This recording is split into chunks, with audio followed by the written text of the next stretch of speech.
turn the radio off right now and listen to The Chris Miles Show.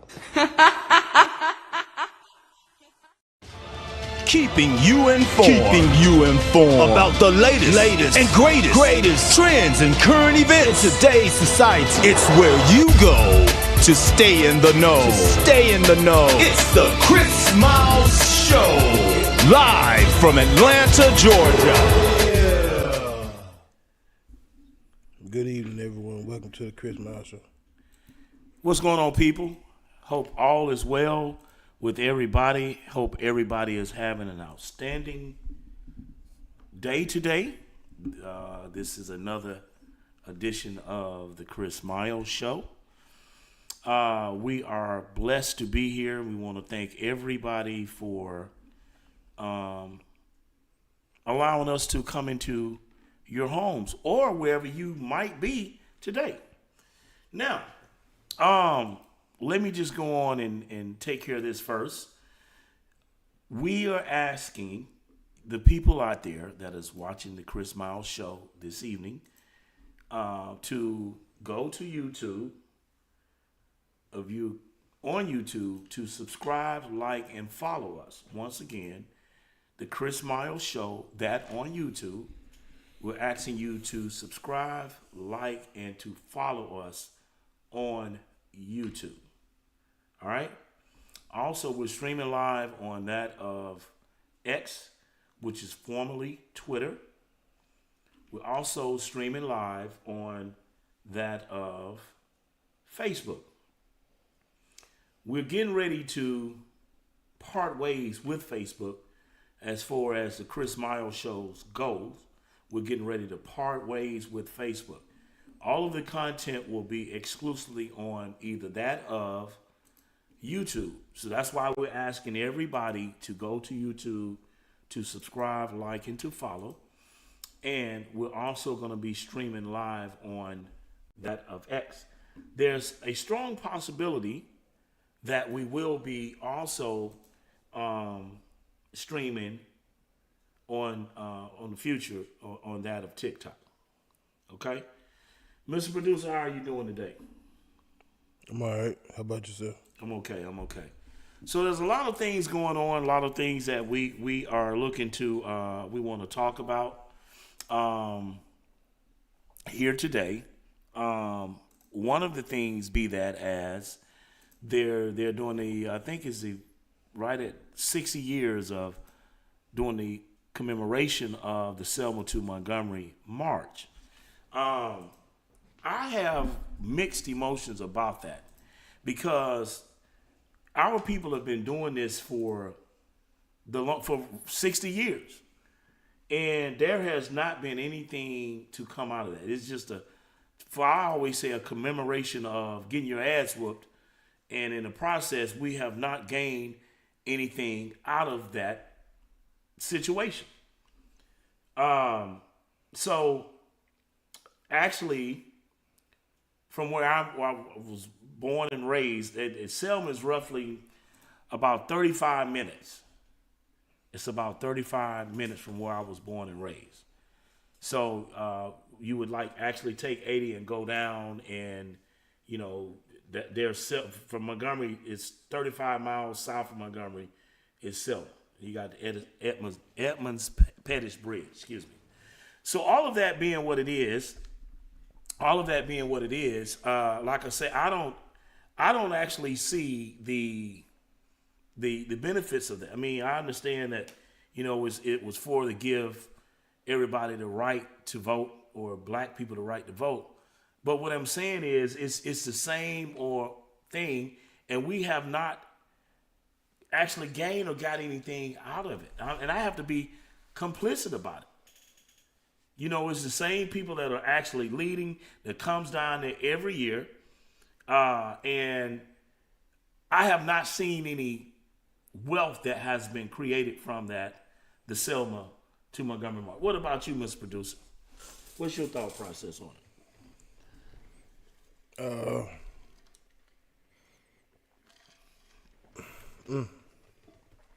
Well, I mean, I agree with you saying. ain't nothing coming of it. It's just a remembrance, just a tradition. But if the state of the community is still basically the same, it hasn't progressed, actually regressing. Right. I don't see the point. I don't see anything to celebrate. Right. So every year, Mr. Producer, it's that of Al Sharpton and Jesse Jackson has been. I don't even know really what's going on with him these days, but Shit, he about out of here. okay. Well, they will come down every year, and they march from Selma to. Matter of fact, they don't even do that anymore. They don't even. That's what I'm saying. I don't see the significance of that. Okay, and when you look at the Selma to Montgomery march, Mr. Producer, you would think of, okay, so we had this and we obtained the right to vote and all these things came out of it, right? Right? Right. Okay. But look at our communities today. Look at our communities. Look at the individuals out there that we have. You know what? You just said something you ain't even know you said. The key word, individuals. It's a lot of individuals. What do you mean? I'm just saying. I mean, well, I'm saying is only a couple individuals that got something, but they won't help make a change. Right. So basically everything that is Couple done. individuals, got the power, but they won't use it, or they won't For put the their community, neck on the basically. line for the community. I got you. They're Right. good for themselves though. Right. So that is my thought process on this Selma to Montgomery. Like, no one is advocating for where's the money. I mean, the march is basically a thing where we are, partaking into something to say, okay, you know what, we want to be included. We want to feel like we belong. But nothing, as far as financially, Mr. Producer, has been put together for us as a whole. Like, we can't go to the banks, man. We can't get the proper financial ways and means that we need. You understand? I'm saying what happened to standing on your own 2 feet? What do you mean? Even I'm saying, I mean, but that's kind of how I look at it. The march or the remembrance is just a whole bunch of individuals that I ain't gonna say succeeded, but they done made it to a certain ilk in the I guess the I don't know how I don't know, but I'm just saying it's a whole bunch of people that then assimilated with the the supremacy, so they accept it. It just it ain't worth a flip. They go what's the name he on? You sent it to him? Yeah, he ready. Okay. You want to pull him up? Yes, sir. Please do that.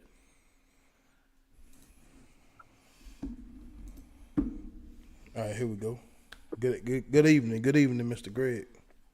Good evening. How y'all doing? Hey, Mr. Greg Griffin Jr., how are you doing, sir? Doing good. How you doing? I'm doing outstanding. Welcome to the Chris Miles Show. Yes, sir. I really like appreciate you. I appreciate you coming on. I know this was last minute, but I want to welcome you to our platform, and I want to give you all of the time that is needed for you to put your message out there. Now, this is go ahead, Greg. So, This is what I want to ask you. yes, sir. You're fine. You everything A1 with you. This is what I want to ask you. We were just talking about the Selma to Montgomery March. There's a commemoration every year. Okay? Yes, sir. There's a commemoration every year. But as I was talking to you earlier, Greg, I don't actually see the significance of it anymore. Okay, I mean it's fine to just if you want to commemorate the fact of Bloody Sunday, I get all of that. But the thing that bothers me when you look at our communities today, our kids, man, the trouble that they're getting in, there's a lack of jobs, everything. If you think about what Martin Luther King was out advocating for, we have regressed. It's like we've gone back into time. And you're an attorney, so Yes, sir. I'm sure that you see and get a lot of the things that we're talking about. And one of the things I would like to ask you, as a young black man out there, what are the intangibles that you think that is actually needed to change the dynamics of where we are today? Yes, sir. Yes, sir. What I would say is this. I was telling, I think I was on Mr. William Boyd's show the other day, and I was telling him that when I graduated law school, went to Morehouse College, University of Pittsburgh for law school. I could have gone anywhere. Friends went to New York, went to Philadelphia, California, just a lot of different opportunities out there. But I wanted to come back to my community and be able to affect change and make a difference in my community. Okay.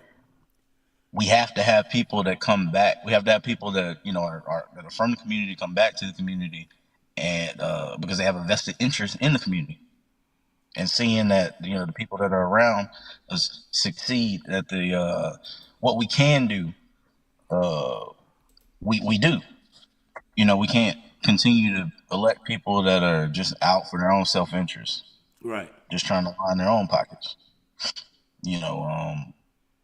One of the things I think, and I'm not necessarily speaking about any representative or politician from Selma, but when the bridge crossing does happen, one of the things that I've talked to my parents, I've talked to a lot of people in the community about, is that after everybody comes, we got congressmen, we got the vice president, some years the president. Everybody comes to Little Selma. Right. My mother's from Selma. My grandmother still lives in Selma. My aunts live in Selma. Lowndes County. My mother's from Colorine also. Okay. But when you have all this attention on Selma, same situation when that tornado happened. When you have all this attention on Selma and the historical nature of Selma, when everybody leaves and everything's all said and done, it still looks the same. It still looks the same. Exactly. Come on. We have attention for a weekend. But then when everybody leaves, it still looks the same. Come on now. You got to put people in office that have a vested interest in the community. That's one of the reasons I am in this race today. A lot of people tell me, the safe thing is try to, you can wait and see, wait till your dad is on the way out or something, and maybe take your seat or something like that. I said, no, but the Morehouse man, it's the Morehouse man to me, that, like Dr. King, Morehouse man. Sometimes there's a call, and that's what this was. I'm answering a call that was there.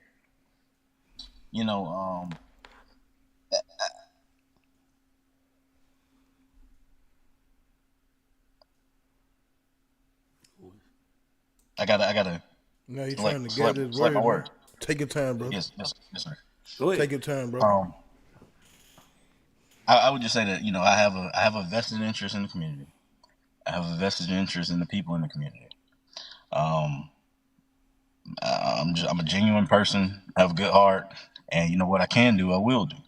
I tell people, I'm not gonna do anything illegal. Right. But I do what I can. Right. Well, let me just say this, Greg. I know your dad. I mean, you come from good stock. As your dad said earlier, and I often say all of the time, you are a replication of your father. You, as he stated so eloquently in the video that he put out there, the campaign advertisement, he said, "This is my DNA." He's absolutely right. You are, you and your brother, your family, y'all are the replication of your father. Now, this is what I want to ask you. You say you came back. You're running for judge of in Montgomery County, Montgomery, Alabama, which I'm a native of. You're running against Judge, she's sitting judge, Monet McCorvey Gaines. Yes, sir. Yes, sir. Sitting district court judge. Exactly. So I want to give you an opportunity. I want to give you an opportunity to put out there why people should vote for you versus her. And I know her. I mean, I know her dad very well. Good people. And like I say, I'm just I'm coming in on the tail end of everything. But as a young black man, and you're married, and you have any kids, Greg? I have 3 kids. That's why I'm sitting in the car now, so I can get a quiet Okay, space. okay, cool. No, Sorry if the hey, lights that's a little off. All that noise going on right okay. now. That's outstanding. Hey, man, I'm proud of you. You're doing all of the 3 little right girls. things. You know what? Before I give you an opportunity to say what you want to say, Greg, let me just say this. I'm very proud of you. Let me tell you why. You are the prime example of why me and Mr. Producer say this all of the time. The reason why black fathers are actually needed in the household. Yes, sir. Now you think about the setting that your dad gave you. Okay, you are a young man that you are now. What your dad has given you, you are able to give your young men. You understand what I'm saying? This is why the system that is set up to take black fathers out of the home, and those kids, those black kids, boys and girls, are cycled through a system that is set up and designed for them to fail. You are the prime example of what a child can become when it comes from 2 parents. And this is what I always advocate.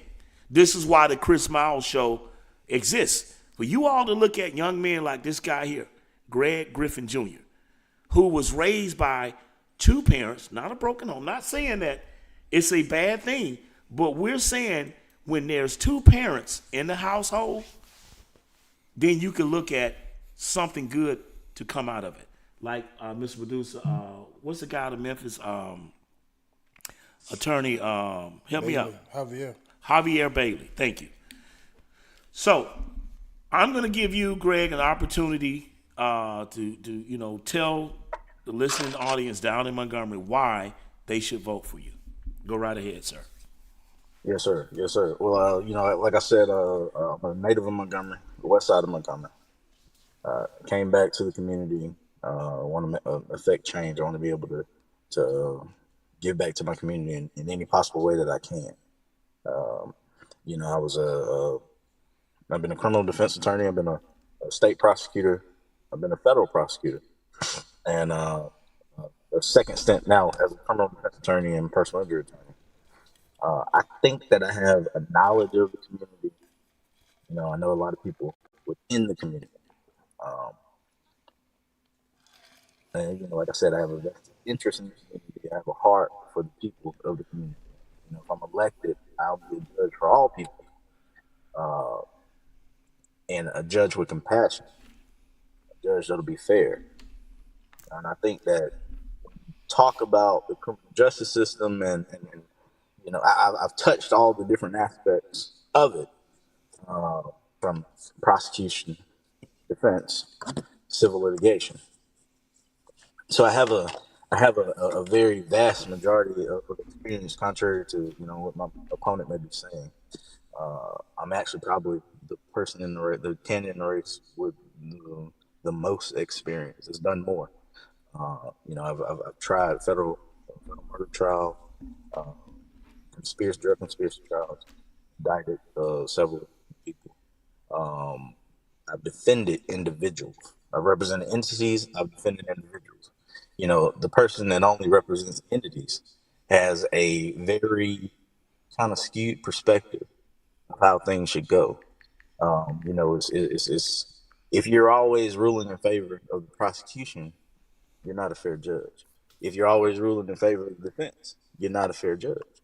But if you're looking at it from a neutral perspective, and you're sitting back and you're taking all the facts in and applying those facts to the law, that is what makes a good judge and having the spirit of discernment, being able to give compassion where you have an ability to do so. But at the same time, you also have to take into account the protecting the community. And I have experience with all of that. With all of that, I just love this community. Everywhere I went, I wore Montgomery, Alabama on my back, and anybody that knows me will tell you the same thing. Oh yeah. From the community, I'm not going nowhere. Somebody said, wherever you went, are you gonna move? I said, no, I'm not moving. I'm not moving.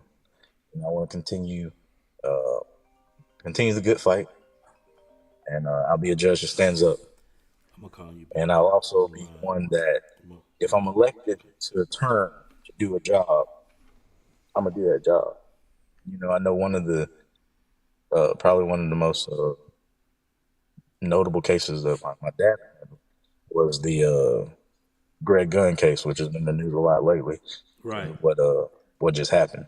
And I remember, that there was a time when he was like, this very well. I'm not running. Listen, I'm not running from cases. This is a case. It could cost him his judgeship. Just depending on how things go. But Right. how do I not know that God didn't have me here at this time for a time like this when there was no real reason to move that case out of my country. That's my honest opinion. But we gotta have judges that stand up. You We're living in know, an interesting time. let me say this, and I admire you truly for coming back, because most, from what I have experienced and what I've seen,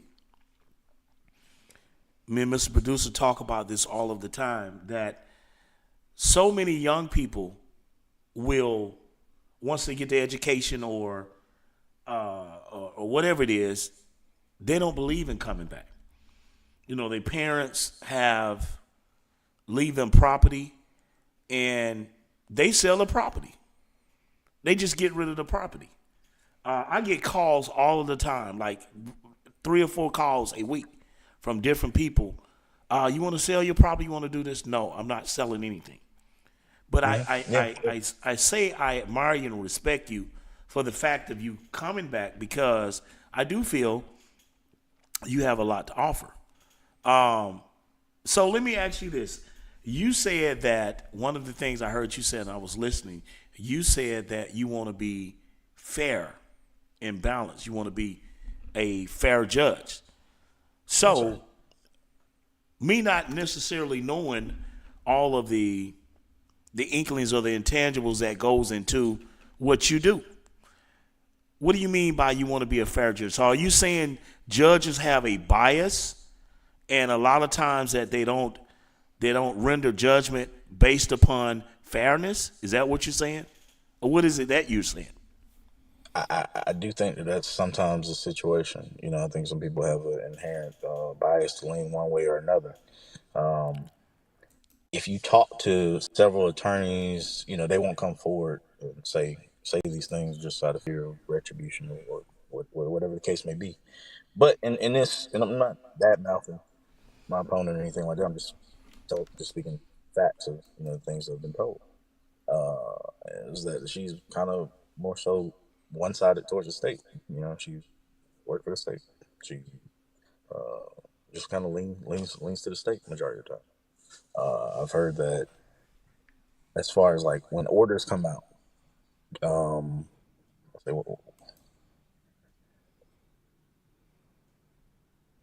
I would say people that are not found guilty yet have the conditions of release that are the conditions of a person that's already found guilty. Right. That's not right. That's not right. You should not have to do the things that a person who's found guilty does until you're actually found guilty. Everyone has a right to due process. You get what I mean? There may be a difference of of opinion. You know, I'm not really quite sure why she does what she does, but you know, that nonetheless, that's one of the chief complaints I've heard from other private practice attorneys that would not come forward, but you know, those conversations have been had.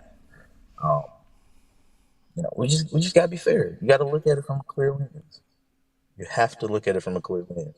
You I know, one of got the you. things my dad always says, he said, you know, if you don't believe in God before you get on the bench, you'll definitely believe in the master. Wow. Now let Yeah. me ask you something. As a practicing attorney, how long have you been practicing law down in Montgomery? I've been practicing law in Montgomery 7 years. Wow, Yes, sir. 7 years. Okay, And awesome. you know, So let me ask you they this: harp. have you tried any cases in front of the judge that you're running against now? No, I've not. I actually never appeared in a courtroom before.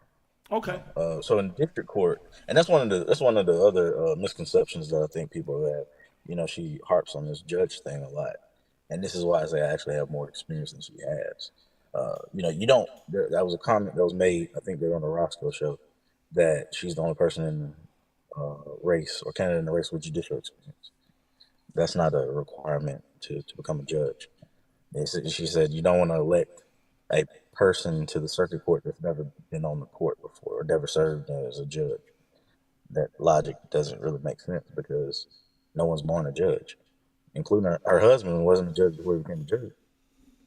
Yeah. Oh, None of that's the other that's judges correct, on the court man. This were that's judges before they became judges. What makes a good judge is the person that's done what the judges are doing. yeah. You're According sitting to in supposed to judgment. be according to the law.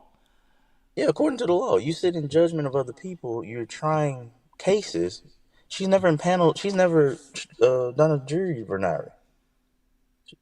She's never Wow. struck a jury because district court judges don't strike juries. So her being a district court, she does with DUIs and traffic tickets. Drinking, So driving, or you're not. so You're let me speeding, or ask you you're not. this. Not a lot of thinking required. So let me ask you this. Let me ask you this, Greg. Yes, sir. So you are running. Both of you all are running for a circuit judge, which is up above district, correct? Yes, sir. Yes, sir. Okay. So, and you said that you've been a trial lawyer in Montgomery for 7 years, and you say you've been a prosecutor, you've done criminal law and all these other things, right? Correct. Yes, yes, sir. So, based upon your credentials, you're saying that you would make a better judge because of those reasons. Would it be based off just the fact of your experience versus hers, or what would it be based off? Fairness and all of that.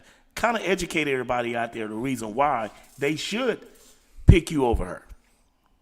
Yes, sir. I would say it'd be based off of my experience. So you know, a person is the whole of their experiences of their whole life. Uh, I'm those experiences that I just listed qualify me, in my opinion, more so than her. Okay. Also, the question of or the factor of my heart. You know, I have a heart for the community, and I have a good heart. You know, you're gonna want to have judges on the bench with good hearts. I'm not saying she has bad heart, but I can just speak for myself. That I know that I have a good heart. I have the right temperament for this position. You know, ask people that have been before to just kind of talk to the people. Ask them what is the temperament. What is the temperament? How are you treated when you come into that courtroom? Right. You know, I'm a strong believer in the process, and when the process is done right, it works correctly. Um, but you got to treat people as if they're innocent before they are found. Until they are proven to be guilty, they have to be shown. Even after proven guilty, they have to be shown due respect. Right. It's still Um. One more question from you. Got any questions you want to ask him, Mr. Producer? No, I'm just learning. Okay, so let me ask you this. I have white guy, a white friend of mine out in Montgomery, and he called me. He called me yesterday. Matter of fact, yeah, he called me yesterday, and yesterday evening, and we were at a restaurant, and he said, "Hey man, when are you guys gonna do something on Judge Hardwick?" And I know him very well. I know his family, and I said, "Well, I don't think I'm gonna do anything on it." He said, "Why?" I said, "Well, I just don't know enough about it. But let me ask you this, Greg. I mean, I'm sure you know him, but have you heard anything on his condition, on how he's doing? Because I have been concerned about him, but I haven't. I stay so busy. I had an opportunity really to reach out to anybody to find out how he's actually doing. Yes, you sir. know, have you heard anything about his conditioning?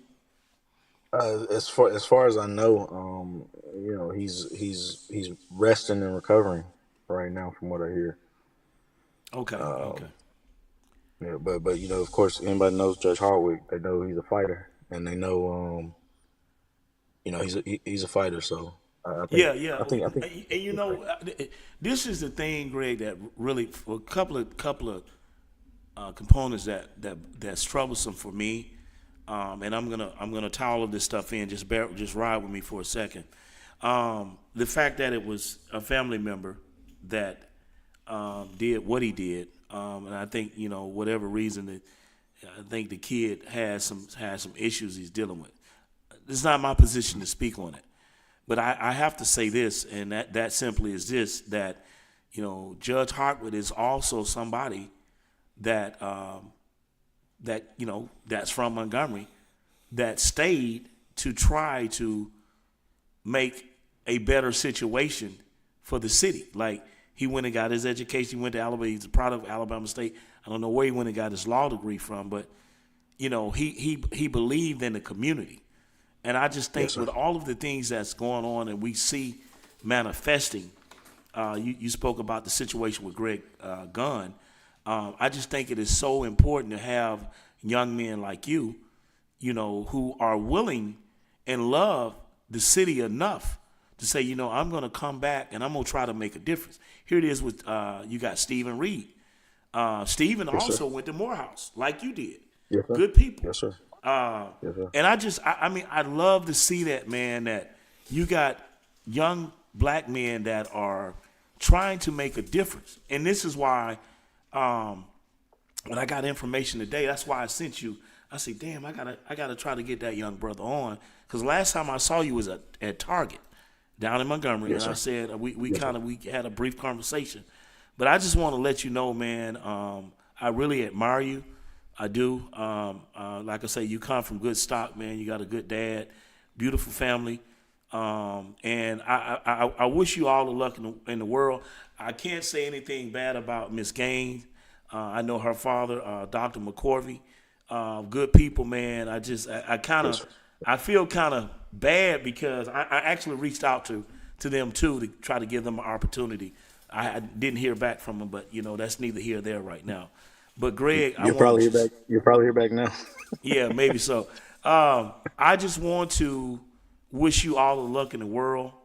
I'm just gonna say, hopefully I'm sure the better candidate will come out of this. So like I said, I wish you all the luck in the world, man. I appreciate you. Thank you so much. Just keep doing what you're doing, Mr. Producer. You got anything you want to say to this brother, man? Well, no, just it's time for the younger minds to move forward, Exactly. to move it forward. Exactly. The older people, y'all done held it for centuries. It's time to give us a chance to make a difference. Y'all done fought y'all fight. Let us take it over. Y'all got to let us take it over. So let me ask you this, Greg. I mean, listen, let me say this. Now, typically, somebody runs for judge, they're there till they on a cane or a wheelchair, right? I mean, you haven't thought about maybe running for probate judge or, running for mayor or congressman or senator. You haven't thought about that? I mean. No, I really haven't. I thought that at this point, I feel like this is the place where I can make the greatest impact. Right now with the skill set that I have, um, you know, the local elections. Hello. Can you hear me? Hey. Oh. Yeah. This is who? But no, he had to take a call, but no, man. But yeah, man, we Oh, okay, okay. I would say one of the things, another thing when you look at how, say like on the federal courts, when Donald Trump was in office, the people that he put in the places, or the judges that he put on the bench were young, right. and that's a strategic move Right. because they're gonna be there for a long period of time. He put people that agreed with him and in his policies in these places that are gonna be there for a long time. Judge Thompson was my age when he took the federal bench. He's been there 40. Clarence Thompson. No, Judge Thompson, Judge Myron Oh, Thompson here Myron in Thompson. Right, right, Birmingham. right, right. On the federal Yes, sir. judge. Federal judge. Yes, sir. Yes, Yeah. sir. He was And appointed he's by been there that of 40 years. Jimmy Carter. Yes, sir. Yes, sir. Yes, sir.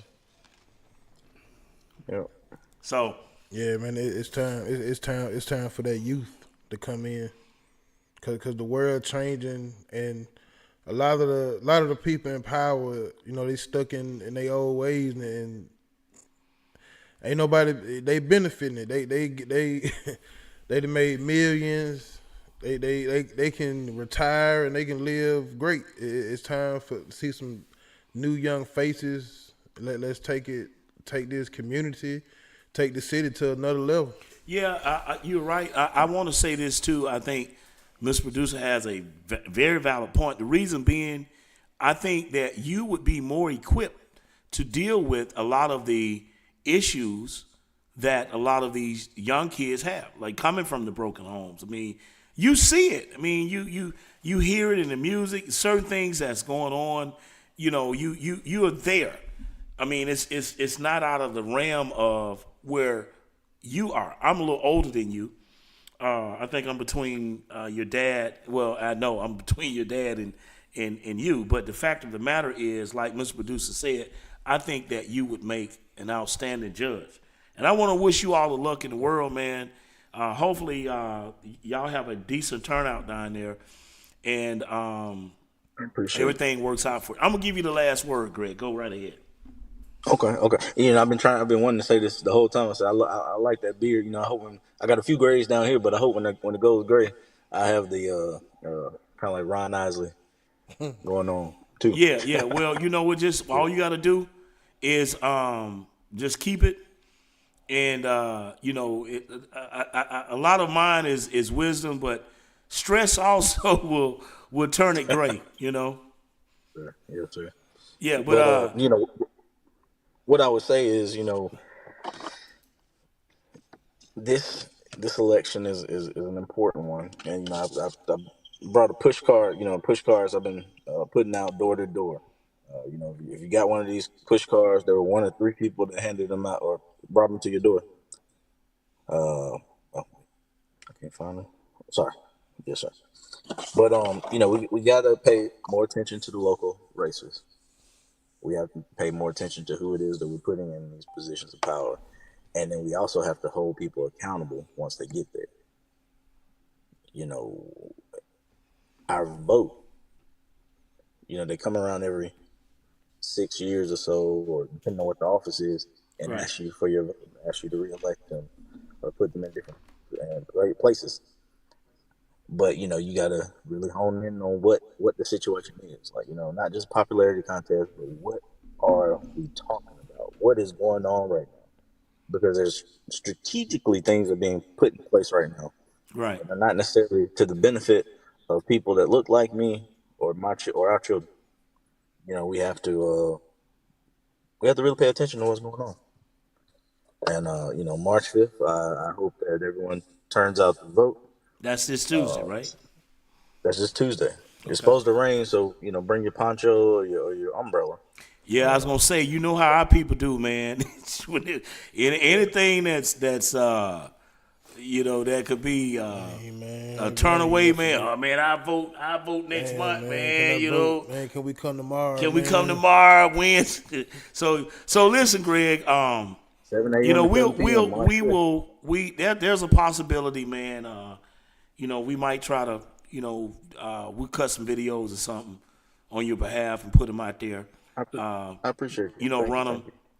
But like I say, Yes, sir. good luck to you. Let me ask you something before we let you go. Have you Yes, gotten sir. any negativity from people who supporting her? Like, why you running against her, or have you experienced any of that? Because I know how Montgomery can be, man. Yes, sir. Wow. I have gotten that. There's why is he getting the race? He knows she was running. We live in a democracy. You know what I mean? This That's true. you know, Yeah, that's true. and But our people, uh, I have been like both of us actually have experienced a lot of negativity because we have not necessarily been in the car of that of Joe Biden, but I have my reasons, and because of that, and I've been a diehard Democrat, man. But the fact of the matter is that the both of us have, me and Miss Medusa have come under a lot of hardship from our own kind because we are not. Hardship. I don't care. Well, I know you don't, but I don't either. But the fact of the matter is, I know how we can be toward each other when we don't align with the mindset. And I'm gonna say this: a lot of times the alignment, Greg, is when you have to get out of line when you realize something is not right. You're not finna lead me to slaughter. I'm saying, everybody in the line, walking in the same line, falling off the goddamn cliff. I don't want to fall off the cliff. I'm gonna go right. Right. There you go. I'm gonna go that way. Right. that's true. So Group think. Group think. A lot of people, want to follow everybody else. But you think for yourself. You say, look, this not right. I'm gonna try and do something about it. there you And go. that's I think I got the courage to jump out here and do it, and I'm gonna see it through, see it to the end. There you You go. know, I don't think you ought to but ruffle mass of feathers. We might need I to leave him appreciate you. alone. Everybody do the same thing. Okay, well we got a couple of people in. We have thank you, Carolyn. She's a sweetheart, always supportive of me. She say preach Chris Miles, and we got Bill in. Hey Bill, what's going on, my brother? He say very good question, Chris. So I know other people out there watching. And we were supposed to have it's open forum, so the lines were supposed to be open. Well, we didn't have all the stuff that we supposed to connect tied to the system. I lost the plug. So, but anyway, Greg, go on and say what you got to say, and we're gonna move on to some other subject matter. But go ahead, my brother. Okay, and I was gonna say, and I think people should take note that I've done a couple shows where I was open forum, I answering any question that anyone has. Yeah, well, Not what I'm script, gonna do just is whatever. I'm gonna do some something for you. Nice. We played a part in that of helping Steve. I know you, and I know your dad. So I'm fond of both of you guys. But go on and say what you want to say. I've taken enough of this. Is your moment. So tell everybody what you want them to know. Okay, yes sir, yes sir. I'm like I said, graduate Morehouse College, graduate St. Jude Educational Institute, University of Pittsburgh School of Law. Been a state prosecutor, federal prosecutor, criminal defense attorney, and personal injury attorney as well. I have the right compassion, I have compassion, the right heart, the spirit of discernment, and the courage. Sorry, I'm okay. Sorry. No, you The good. Go ahead. courage to do what needs to be done in this city. I love this city. I love the people in this city, and I hope that when people go to the ballot, to go to the polls to vote, they look at the ballot, they choose Greg Griffin for circuit court judge in place 6. And I promise I will not let you all down. If I'm elected to do the term, I will finish the term. I'm not looking at this as not looking at this for titles or money. Actually, like judgeship for a lot of private practice attorneys is usually a pay cut. So it's a steady Right, check, but exactly. usually a pay cut. So it's not about money. It's not about titles with me. It's just about doing what I can to help the community and do my part. And Come that's on why now. I'm in it. That's why I'm in it. I'm not trying to move up. You know, say I think somebody was saying. I remember somebody saying something to the effect of they wondered why Judge Thompson didn't want to go to the 11th Circuit or something to that effect because he was just brilliant. And I told him, I said, well, he's more effective here. You know what I mean? Because once you go there, you're one of three. You need two other votes or one other vote. Right. But at the district court level, at the circuit court level, district federal court level, and circuit court level, it's you. It's on you. So that's where you can make the biggest impact. And we need people in office that are interested in making the greatest impact on the lives of the citizens of this city. And that's who I am. For sure. I appreciate y'all. Thank you, Greg, for taking the opportunity out of your taking the time out of your busy schedule to give us a little time to explain to everybody watching the Chris Miles show why you make a good judge for the people. We appreciate that. Thank you so much. I want to welcome my love, Felicia Tubbs, and love you, girl. Thank you for tuning in to the Chris Miles show. Greg, thank you so much, my brother. Good luck to you. I'll get with Mr. Producer on some things, and I got your number. I'll text you. We'll do it like that. Okay. I appreciate y'all so much. Thank you, brother. God bless, man. All right. God be with y'all. Have a good evening. Yes. You as well. Mr. Producer, you said something that I'm proud of you. You said that, and I didn't really think about it until just now. And it makes a lot of sense. You say, man, we need more younger people like Greg to step up to make a difference. Right. And I mean, so you're saying that based upon what? I mean, like a lot of the other guys. So let's take Joe Biden. So he did somebody he was talking about the airdrops and all of that stuff that they were doing, right? Right. And one of the mistakes that he made was he said that we're airdropping in Ukraine. So I don't even really think that a lot of the stuff with him now is it's counterproductive. I'm saying just think about how long Joe Biden been in politics. 40 years. Over 40 years. Joe Biden was in a time where it was okay to call black people niggas.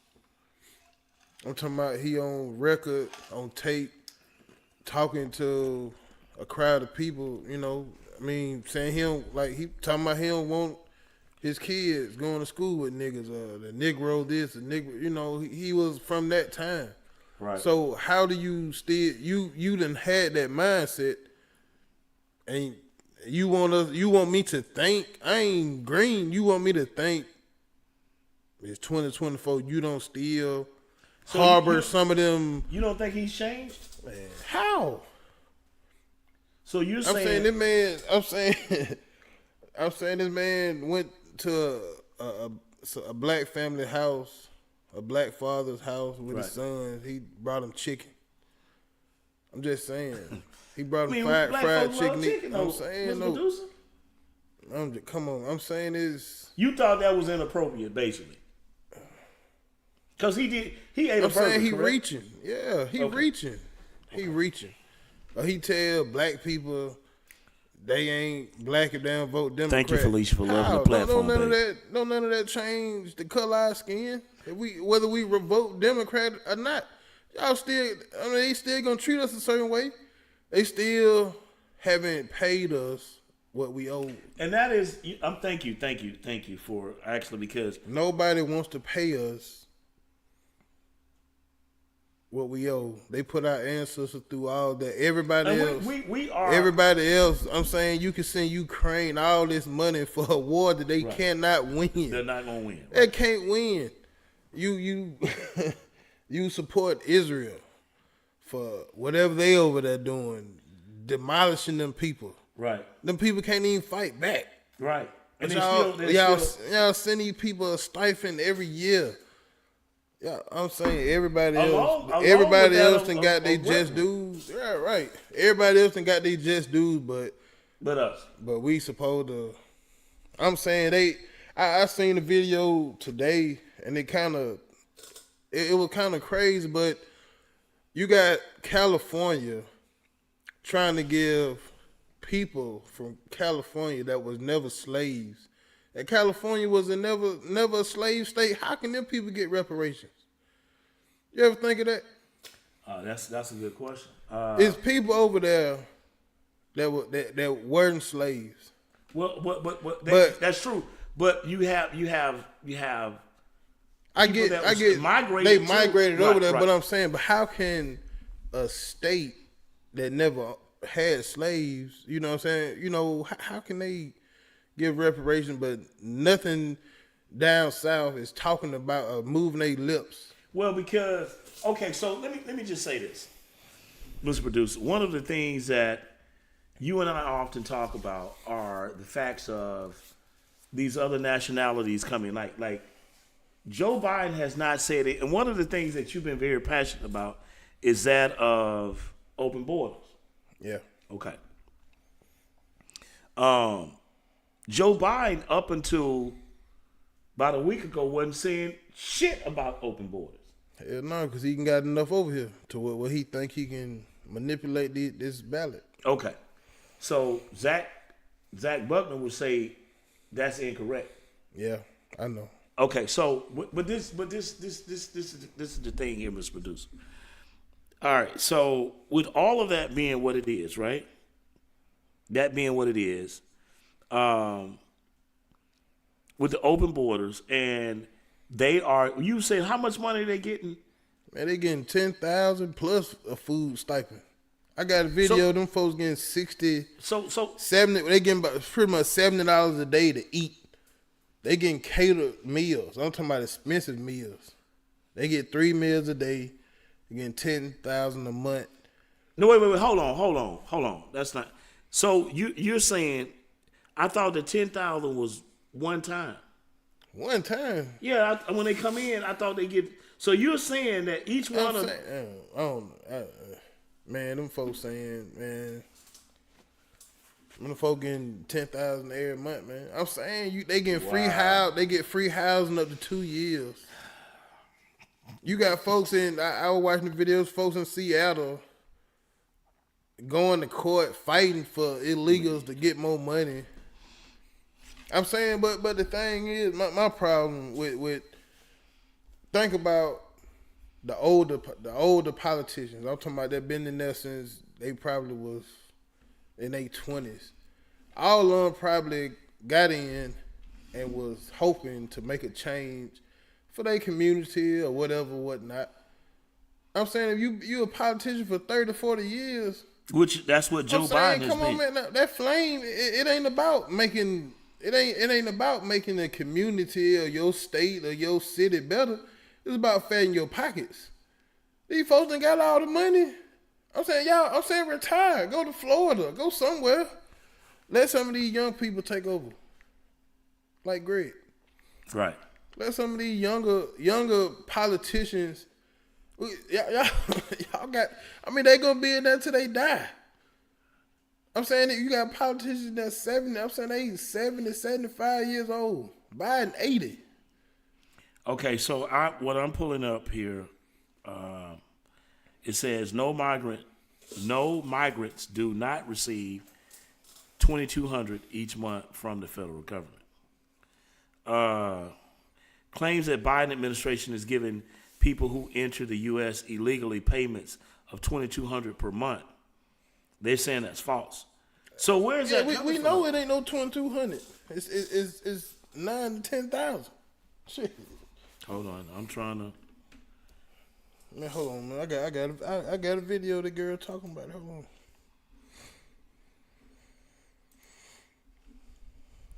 It says New York rules change make thousands of migrants eligible for cash payment. So that what you're talking about, Mr. Producer? Man, I'm talking about a lot. So hold on, man. Let me see what this young lady talking about right here. Okay.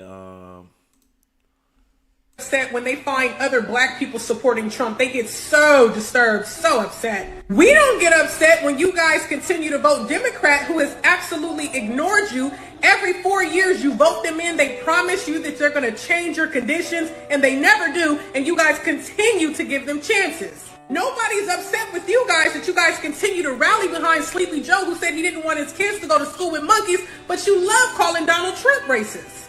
Nobody's complaining that you guys are rallying behind Kamala Harris because visually you see her as black, but she doesn't even identify as black, only when it's convenient to get the black vote. She ain't one of y'all. We don't get upset when you guys support Obama, who had more police killings of black people during his presidential run than any other president ever, and completely ignored you and did nothing for you, only the LGBTQ community, and you guys still support him.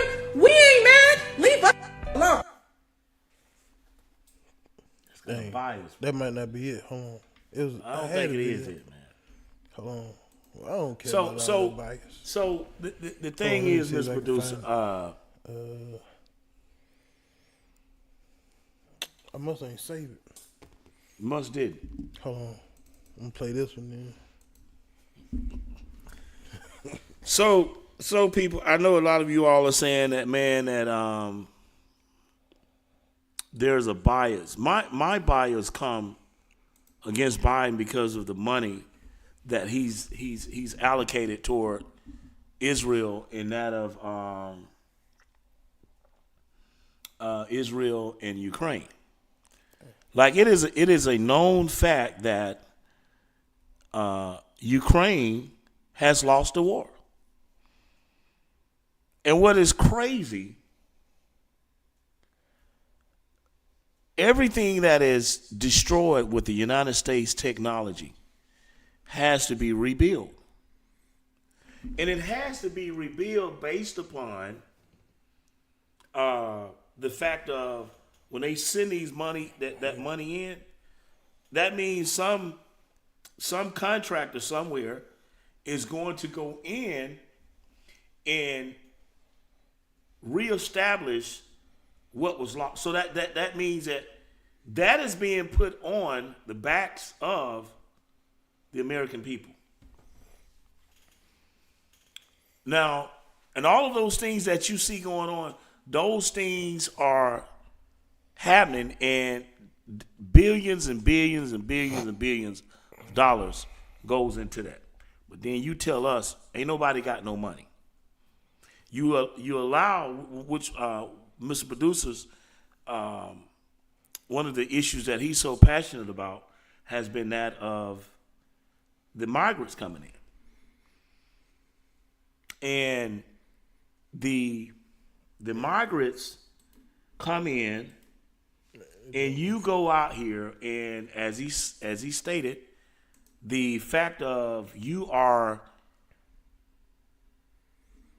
giving these people. Why do black people get upset when they find other black people supporting Trump? They get so disturbed, so upset. We don't get upset when you guys continue to vote Democrat, who has absolutely ignored you.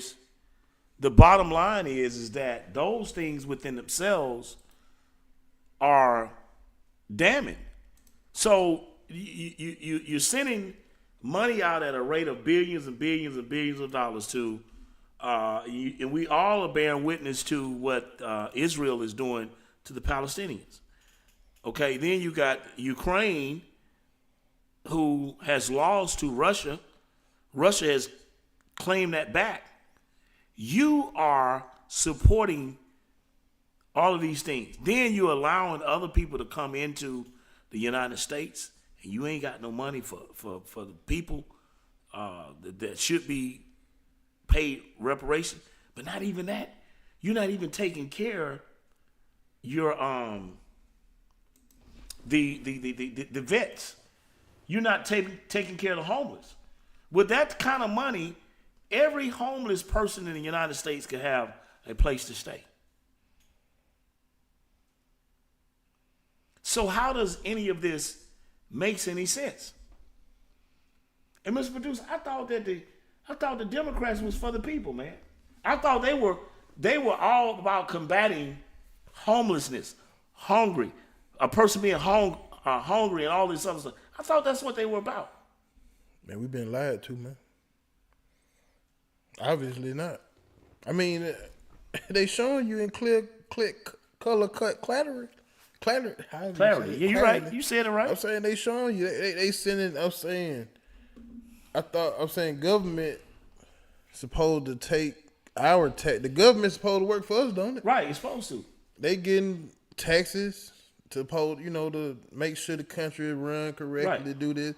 We ain't got no say so over where our tax money go. Let me say this, because most people don't understand this, Mr. Producer. But I'm saying that's how you know it's always it's foul play in the game. Right. Why you can't take care of the people in your country, but you let illegals come in and run amok. You send billions of dollars across the water to other countries to help support their cause. But not only that, I mean they sending weaponry. But you ain't supporting the people I'm that was with born you. here. That's what I'm saying. We're saying the same thing. Man. I mean, I agree with everything you're saying wholeheartedly. You're absolutely right. You know what I'm saying? I mean, Man, these people got to be stopped, man. Well, and Biden got to get out. I'm sorry, Zach, but Biden got to get out of there, man. Y'all done ran y'all race, man. Y'all done ran y'all race. It's time for the youth. It's time for something new. It can't get no worse. Well, how much? Yeah, I'm with you. I mean, you can get in there and do what Biden doing. You'll be more cognizant and I think be more trustworthy than Biden. What is he doing? Man, he I agree with you. I mean, thing froze, man. System froze. I'm saying, yeah, I don't know what to mesh. Don't worry about it, because we don't want it to go down.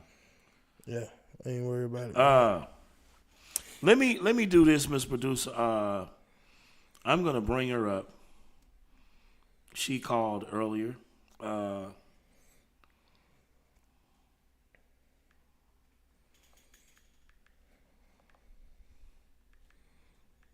Finna bring somebody up? Yeah.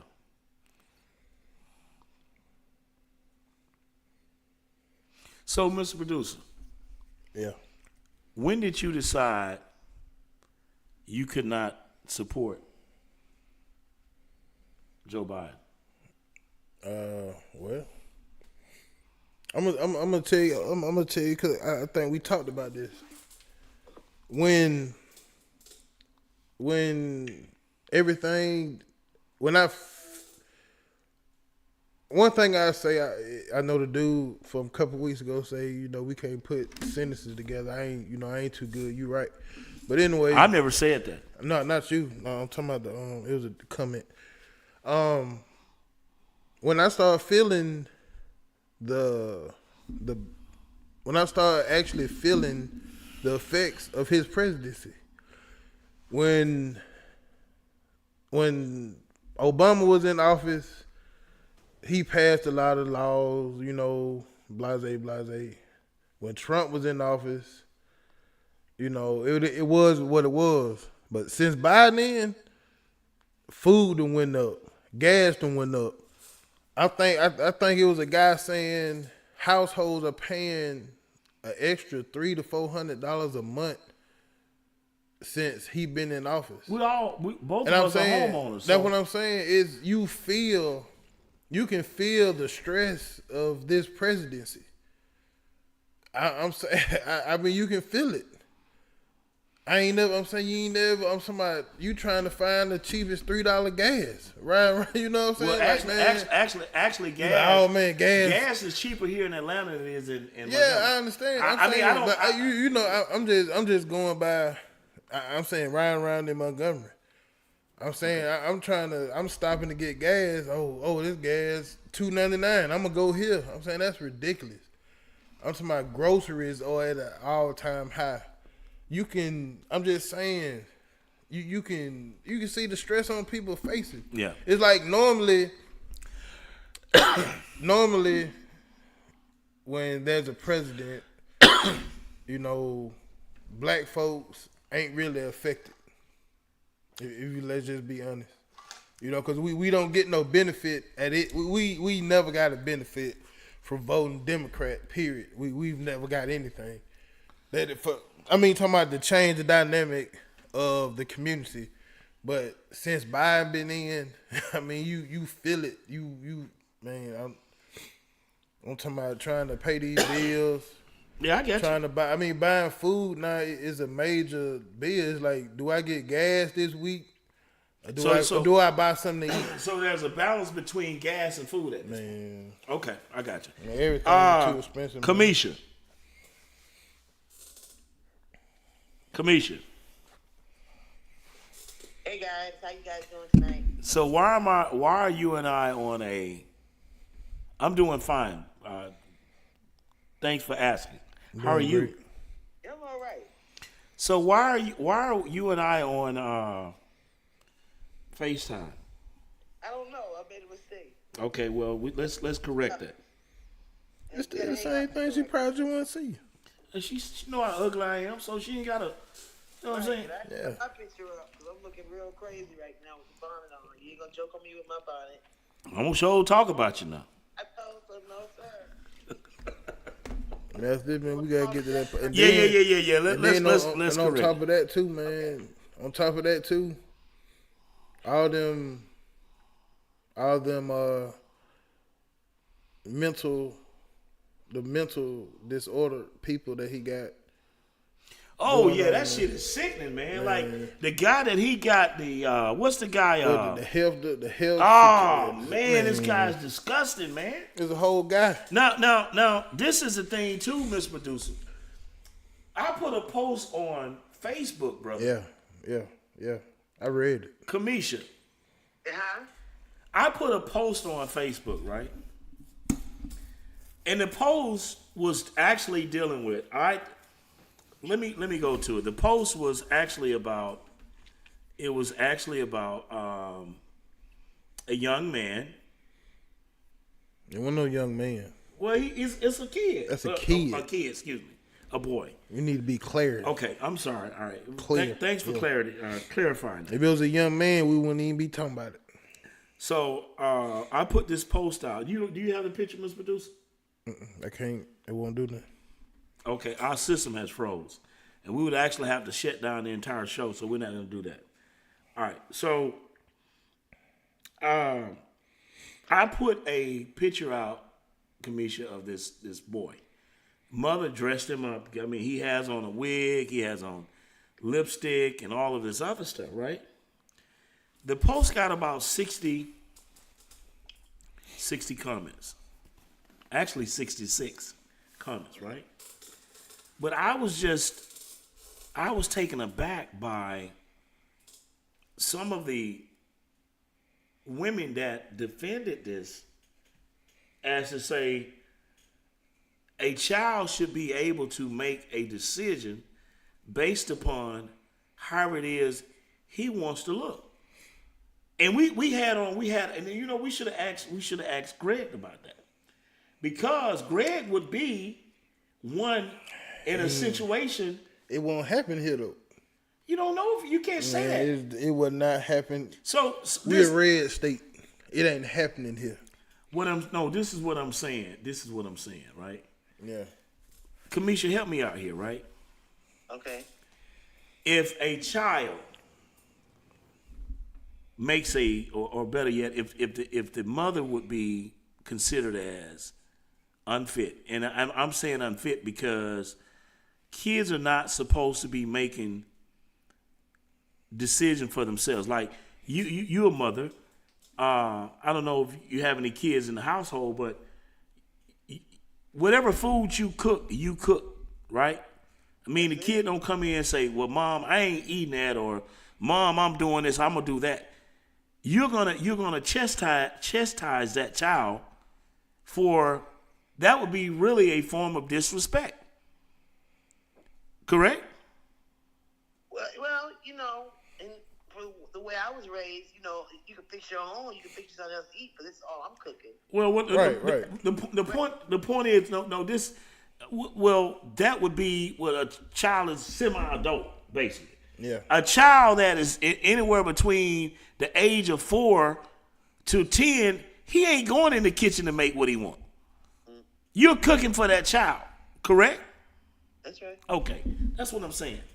So I had these women come in there. One of them DM me, and I say, "Well, come on the show. It's simple. Whatever it is you want to say, I will give you an opportunity to say whatever it is you want to say." But this is the thing, Kamisha. I'm simply saying this. It is not okay. It is not okay for a child being anywhere between the age of 4 to 10 to make his own decision. And the child, I feel deeply about the child should be taken out of the mother's care and maybe given to a relative, maybe even the father. If you're gonna go there and paint your child face up like he's he's a girl when he's a little boy, that is to me that is. Go ahead. Say what What you're about saying. Wade? Should we lock him up? I mean, Wait. What's that again? What about what? Locked up too. Who? Dwayne Wade. Oh yeah, I'm saying Dwayne. It's unacceptable. But the thing is, I agree with you. But Dwayne Wade, what's his Gabrielle Union? Yeah, she's the one that's making all of this the decision. But it's his child. I agree. Yeah. So going to what we were talking about, the young man. No, I don't think that's appropriate. And shout out to the state of Alabama for just making the law that you can't do hormone therapy on young kids until they reach adult age. Because that's what you were talking about, red state. Yeah, you can't do that. It's a red state. It's really happening all over this world. Man, I done been to every state, and I know I done seen it firsthand. Yeah, when I seen it erupting probably about maybe 5 years.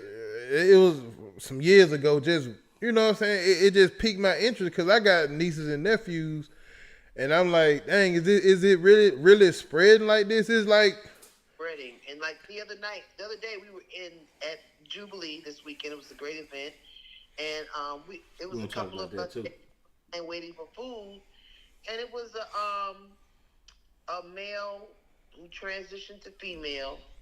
Wow. In the middle of the venue. And a lot of parents was upset because here it is, we got little boys. The little boys is thinking it's a girl, so they're looking at this lady twerking, but it's not a lady twerking. It's a whole man. The man got a cocksmith. They're snatching their kids up. It was really crazy. And then, you don't want to, then think about it. We're at the Jubilee, which is about social justice, civil rights, all these things, which includes transgenders and the LGBTQ community, but it's really hard to watch your children watch that and say it's okay. Right. I think the parent needs to be reevaluated, because that's just like me saying, I see a fox.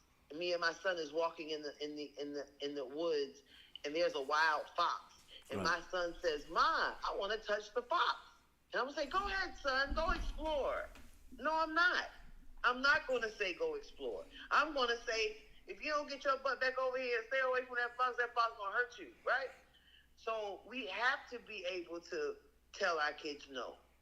And if we allow our kids at 4 and 5 to tell us that they want to be opposite of what they naturally are, then are we parents at that point? No. So I really have a problem with that as a mother of 3 boys. I don't have any girls, and I have 2 in the home that constantly I have to deal with things on their telephones, things on their tablets that shouldn't be there. So let me hold on.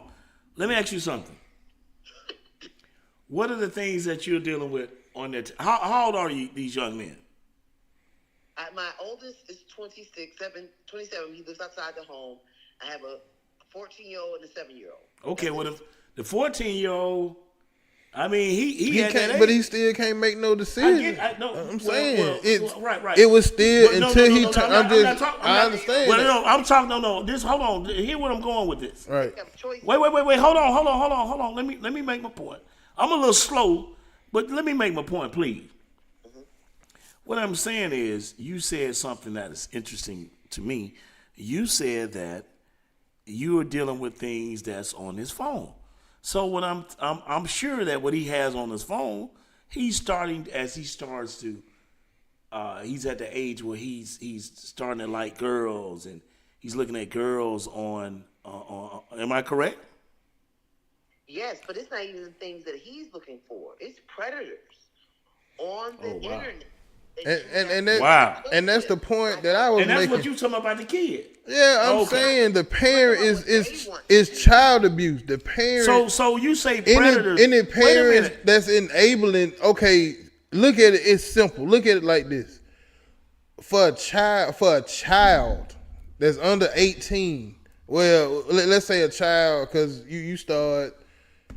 I mean, your hormones start raging when it was just 15, but I'm saying for a child that young, from 3 to 5, 6, 7, 8, for them to come out and say, oh, they want to be another sex, or they transgender, or they gay, or something like that, you're telling me. So I'm son. So what you're telling me is that you saying you're gay. Do you understand what that means?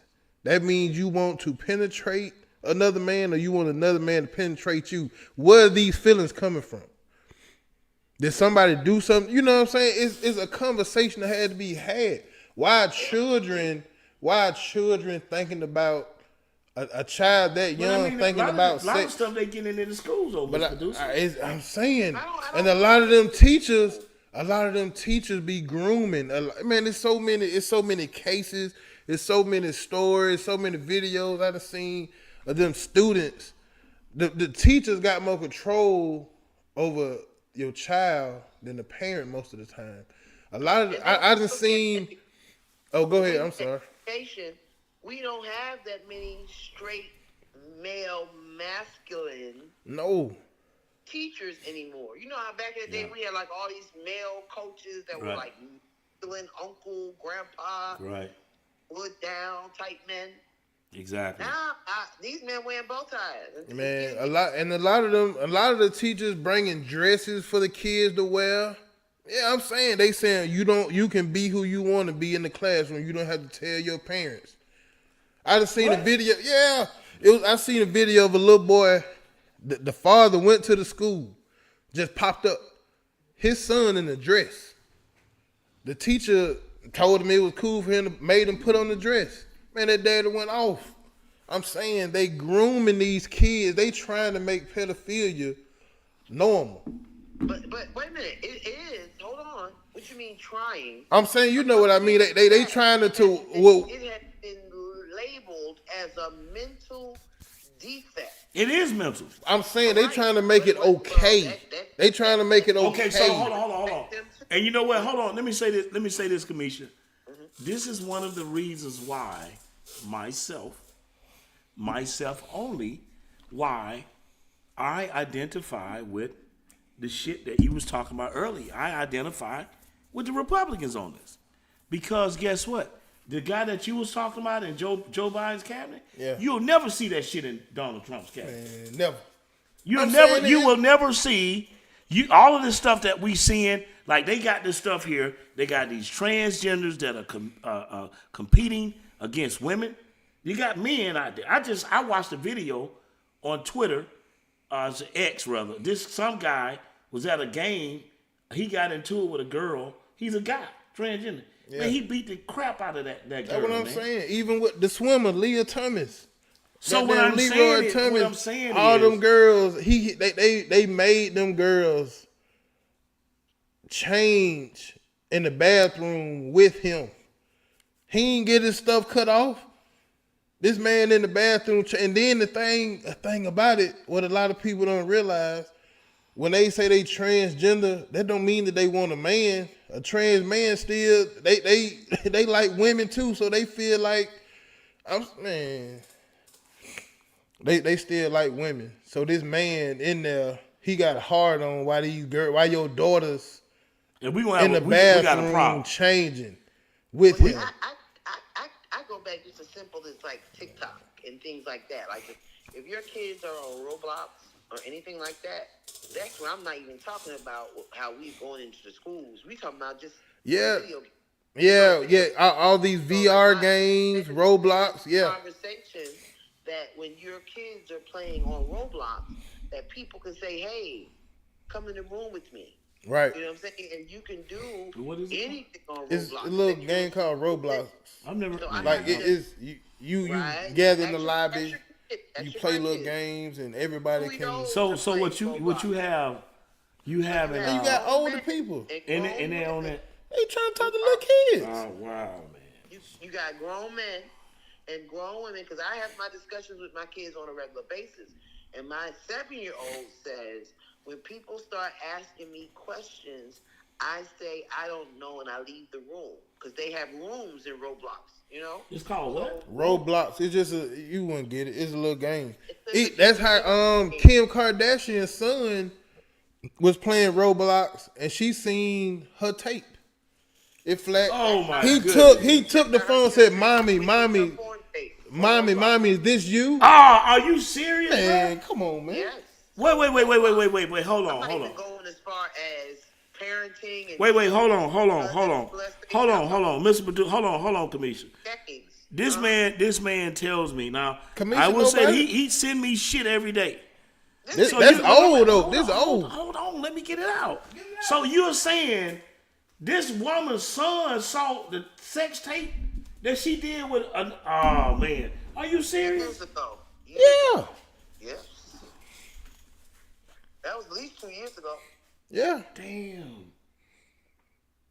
I'm saying, That's man. how deep it is. That's how deep it is. Forget That's the tip of the iceberg. Forget Uncle JoJo who like messing with the kids. We ain't even gotta go to Uncle JoJo no more. That's why young girls, if you've been listening to the news, a lot of young kids have been unaliving themselves. Damn. Because they have allowed themselves to get caught up in random people, and then they do violations. And now they know it's against what their mother and father taught, but they don't went out because they done befriended someone on the internet. And man, I gotta have a talk with Kalina, man, because I bought my baby. When I bought. Yeah, I'm saying that's why I bought my grandchild. Man, back that's what in I was December, preaching to you around about, December man. 20th. I just bought her a brand new iPhone. I mean, and the reason I did it was because she's always getting her mom, but I'm sure her mom is got to watch for her. To monitor. I'm just being honest with you. As a mother who monitors her children's phone, it is hard to monitor because when they're encapsulated into this game for 30, 40 minutes and they're just having fun and you just see them pressing buttons, you really don't understand when these children start to read and these emojis these people send. So why fucking Congress? Why they ain't passing bills about that shit, Mr. Producer? How can you stop it? It be it be some of them. Fuck out of here, man. It be some of them. It be some of them. Oh, and TikTok is really crazy. Man. I maybe asked my baby a year ago about TikTok. It's because he uses it a lot. He likes the features on it. I don't use my TikTok. He doesn't have his own account. Yeah, so, well, Kimmy uses mine. Right. I get random DMs from random people that I don't know, but they think it's a kid's account. Man, what kind of shit we dealing with, man? Man. Sodom and Gomorrah in real the flesh. And that's the whole point about these people that would dress their child up like this. A child, and the child, I'm saying, people, kids are curious. They gonna do little goofy shit here and there, but because your son come to you and say, I think I'm a girl, how? Explain to me how you feel like you're a girl. Well, I don't know. I just feel like a girl. It'll pass. But I'm saying when they say that, they enable it. They're like, well, do you want this outfit or this outfit? Do you want to wear pink today? And I'm saying, man, it's a natural order of things. I'm ready to get off this show and go. I'm saying it's a natural order of things. If your child, I'm saying, when your child get of age, if that's what they decide to do, then Lord help them, that's what they decide to do. But as a child, that's child abuse. Come on, that's child abuse. You mentally handicapping your child. Man, it was some bad. To believe something that is you ain't got woman parts. You it don't matter what you feel. You can. I feel like ice cream today. That don't mean that. I feel white today. You know what I'm saying? That don't mean that that's what it is. So, Kamisha. I'm talking about it. I'm saying it's people. These kids in school saying they identify as cats and dogs, and if you say something to them, the regular kids get in trouble. You got a classroom full of kids enabling this. That's what I'm saying. This type of behavior, and that's what becomes so damning for me. That's why all the other countries are laughing. They ain't laughing. They don't want to deal with the United States in this shit. They ready to strike. Yeah, exactly. They can take it. I'm talking about you got people in and over there in Russia, you got parts of Africa. Your ass come over there. That's an automatic death sentence. Man, come on, man. Because you remember Kamisha, I came across this video on X. Man, I laughed till I cried, man. And I sent it to Mr. Producer. They had this guy tied up. They had him strung up they had his arms pulled behind his head, right? Remember that, Mr. Producer? Yeah. And the dude had a weed eater. Tearing his ass up with the weed eater. And so that weed eater was cutting him. And what you say happened to him after that? They took him out of here, man. He touched a little girl. So Kamisha, this is what I'm talking about this behavior that we have going on out here today in society. Okay, wait a minute. I just sent you a link. And something I came up with, man, it's like I don't know, man. It ain't right. If you choose to do it when you're of age, you know what I'm saying, that's on you, man. That's fine. But to simplify things, it's simple. It's nature. You know what I'm saying? What's nature? The God did not create. He did not create us for that. Let me go back to a penis and a vagina equals life. That's true. A penis and a penis yeah, don't make nothing. A vagina and a vagina don't make nothing. Right. Okay, I want to interject real quick about scientific things that's going on in our society as well. Right. About 10 years ago, maybe a little longer than that, I was doing a radio program with the late great J.L. Chestnut on a public conversation, and one of the ladies, her name is Connie Tucker. She's gone on to glory as well, and she said the frogs in our lakes are becoming asexual. I heard that.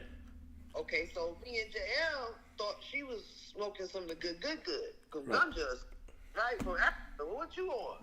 But what she kept is saying to us, all the chemicals that are being interjected into our waterways are changing the anatomical structure of our marine life. Okay. Interesting. Now going back to our children, what they drink, what are their sources of water coming from? Because if it's changing the biological structure of marine life, how can we cannot say it's not changing the biological structure of our children? Because if you look at our kids in today's society, right, it's a lot of young homosexual youth, right? And that even when we were growing up, I'm 50, going, in my time, you always had LGBTQs. It's not brand new.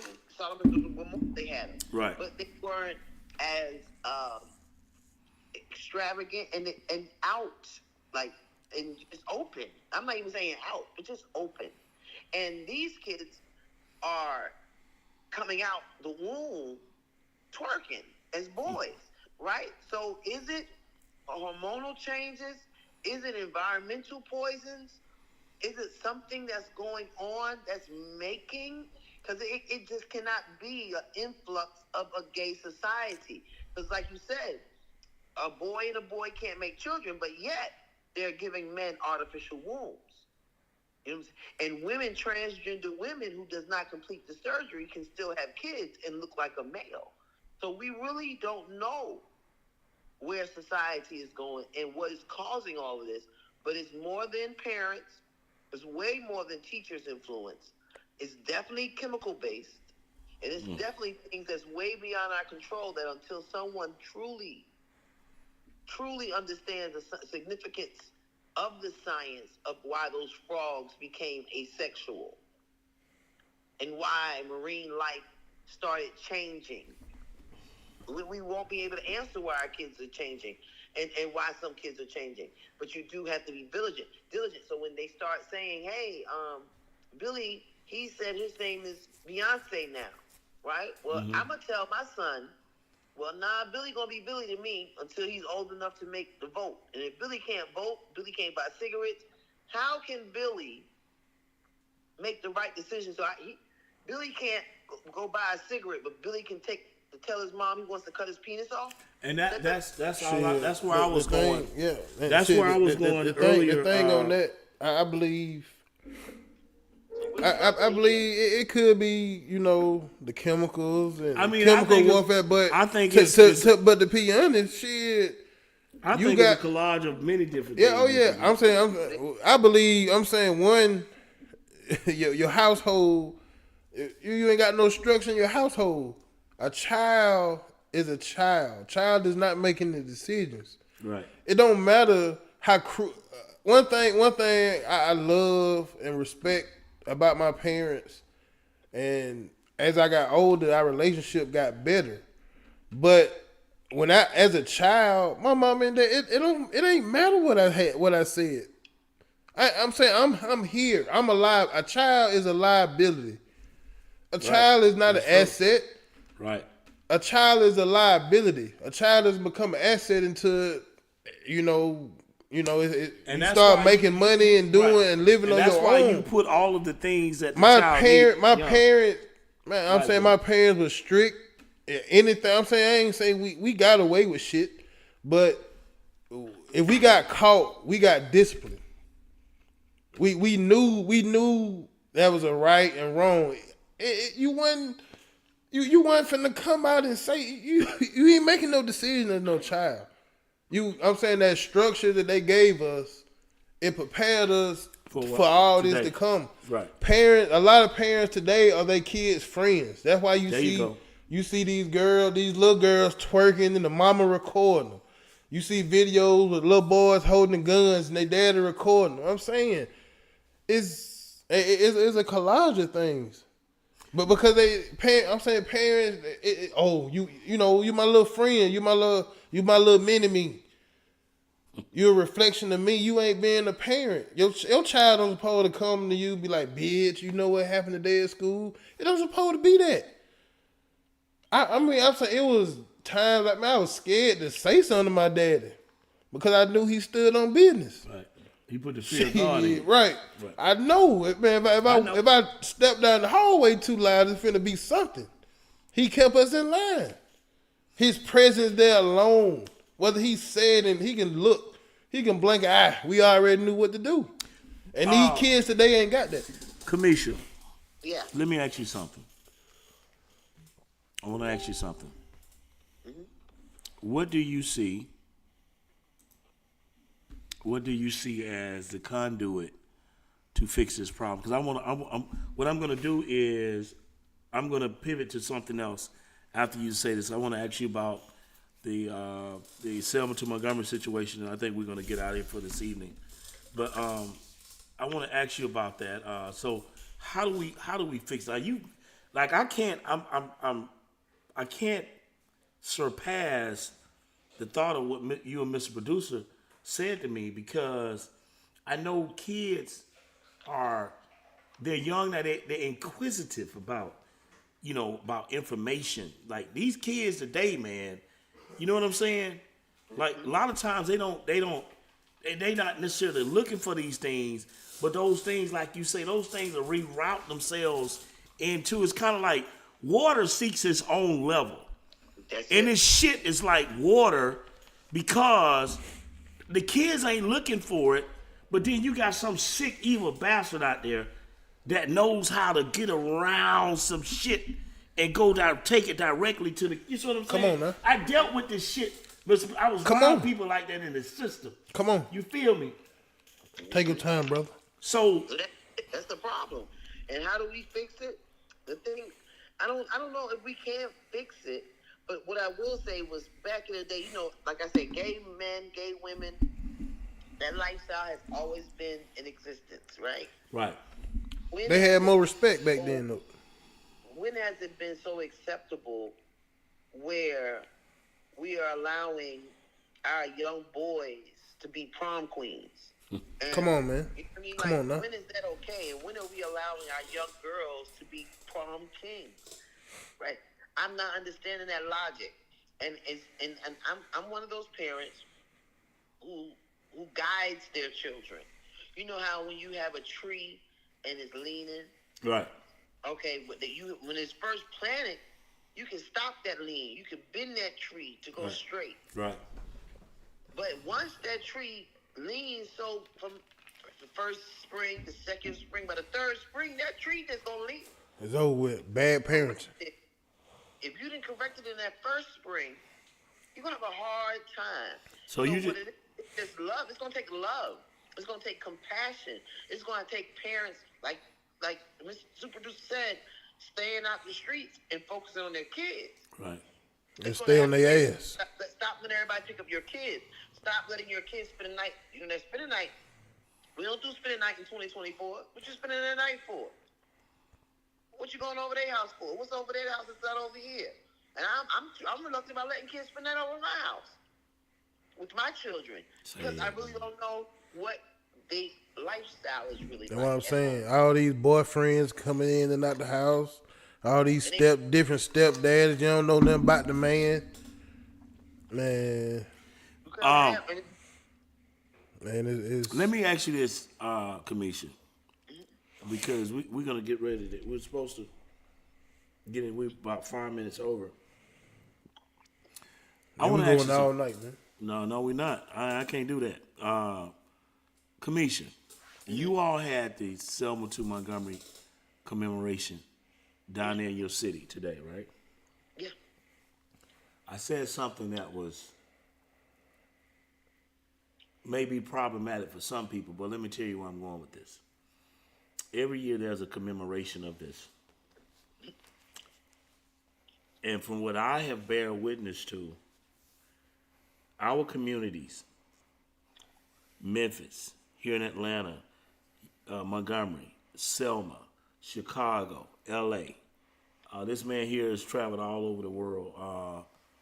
This in here with me. Well, we're not dealing internationally; we're dealing nationally. Miami, Orlando, wherever we are, Milwaukee. Our communities are dire. I do not see the significance of commemorating an ass whooping. And I say that because look where we are. I mean, we don't control the finances in our community. We got other people in our community. For the life of me, I still can't figure this out. For the life of me, I can't understand how it is that we allow these other people in to manipulate us the way that they do. And the fact of the matter is, we go down there every year. Oh man, walking, we shall overcome, this and that. I ain't gonna let nobody turn me around. All of this shit that they sing and we guess what? All the things that they claim to be about is the complete opposite. Because all you got to do today, we're talking about it. We're talking about it with the aspect of these children out here. Mm-hmm. You know what I'm saying? Like I got women that came on the page that jumped all over me because, oh, well, you wrong for this.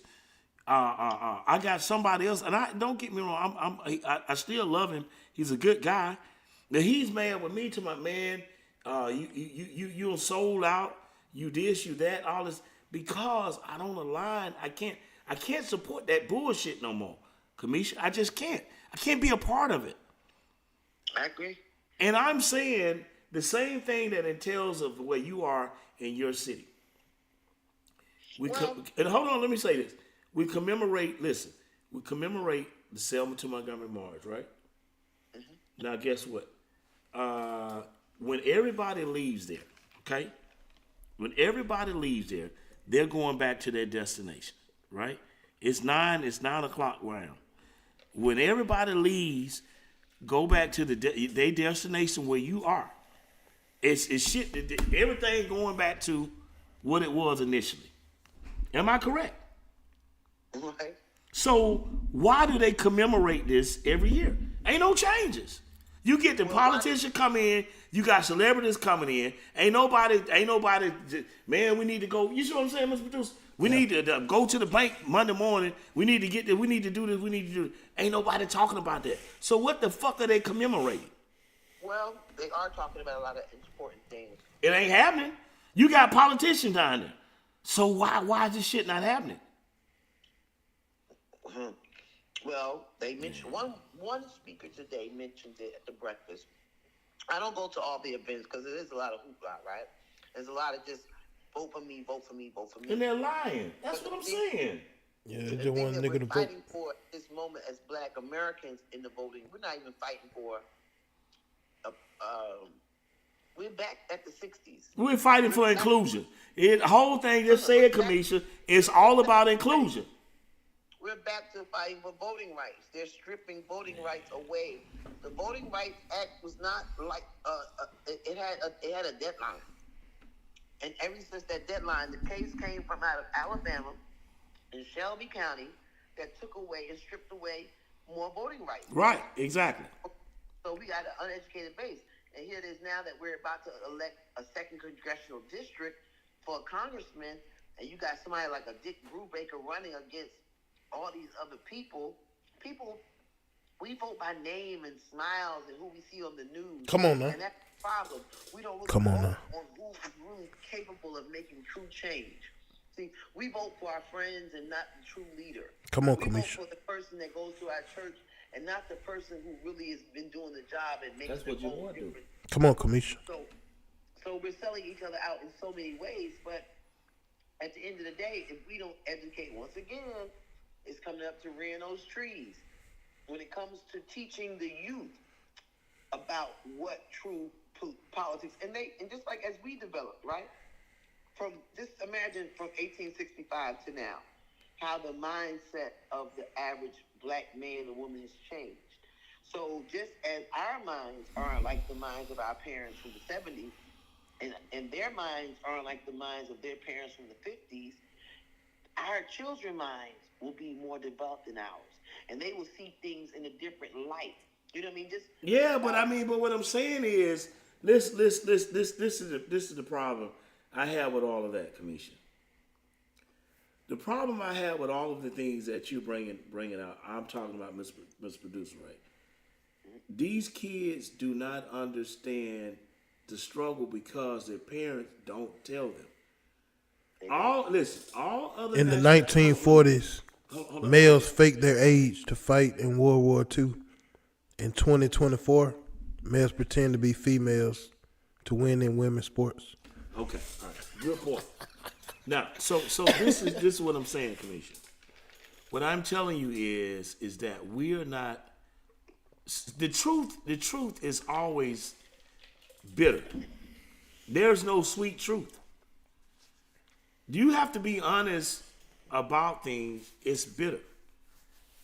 It's an adverse reaction. It's like this is the thing. People don't realize the way of curing cancer is to go into a situation of an adverse situation, meaning this: you can't eat. You're gonna force your body to do something unnatural, which is if you don't feed it, then all of the bad cells and things of that nature, they're gonna die off. It's gonna regenerate. Now, brother. Come on. Okay, when you go into, if you want to lose weight, you got to put your body under stress. You got to stress that body out, meaning you got to run. You're going to get tired. You go in there and you lift weights. Like Mr. Producer was telling me, he gave me a scientific fact the other day when I was going to the gym to work out. But listen, so you're going to stress that body out. You're going to get that blood flowing. You're going to tear that body down. When that body heals, that muscle is going to develop. So what I'm telling you is, the problem with that is, as you said, that's what Greg was talking about earlier. Yeah. We do not. We tearing it down now. No, we're not. We're not doing that. No, we're not tearing it down. We're allowing other people to tear it down, and there's not going to be anybody there that has the structure to rebuild it. You understand what I'm saying? That's why this show exists. No. Listen, Kamisha. This is what I'm talking about. There will never be another MLK, and I'm not a fan of MLK. I think what he did was very destructive. Okay, but what I'm telling you is that all of the people that you seeing these kids come up today, they know shit about leadership. Okay, and so what I'm saying is, what are you gonna do? You just say it yourself. Every year they're doing something to strip away what people took ass whippings for. That's what I'm saying. You got people going down there to Selma. They got ass whipped. Matter of fact, John Lewis said that he said some white dude hit him with a stick side his head, and he walked up to him. They stood there, and the man took a cigarette butt and put it out in his head. And he told the man he loved. Man, it'd have killed me down there. Cause I mean, damn, you think I want to be a part of something? Yeah. So I'm gonna let somebody hit me with a stick and take a goddamn cigarette and put it in my head. Man, we finna be two fighting individuals. I don't love no goddamn body that, but this is the thing. You just proved my point. Okay, come on with it. You just proved my point. We're not the same generation, right? So ain't nobody gonna smack me. I'm turning the other cheek. I don't understand that. Yeah, but the point is, either. But listen. So let me finish this point. So what you're saying is, we don't think like John Lewis, right? Our children are gonna be less pacifist than we are, right? Because what we are not like the John Lewis's of the nonviolent movement, right? We don't believe that. We don't believe that. I believe in Kingian nonviolence in principle, but I'm more of a beginning Malcolm X type action type person, right? Come on now. So when we raise our children, children going to piggyback. They're not going to piggyback from the nonviolent movement. The riverboat. Yeah, but Kamisha, listen, Kamisha. The riot. Let me ask you something. They have kids. It's every generation changes. Hold on, I want to ask you a question. I agree. Hold on. That's what you're doing now. Listen, Kamisha. This is what I'm saying, right? You there? I'm here. Okay. All right. This is what I'm saying to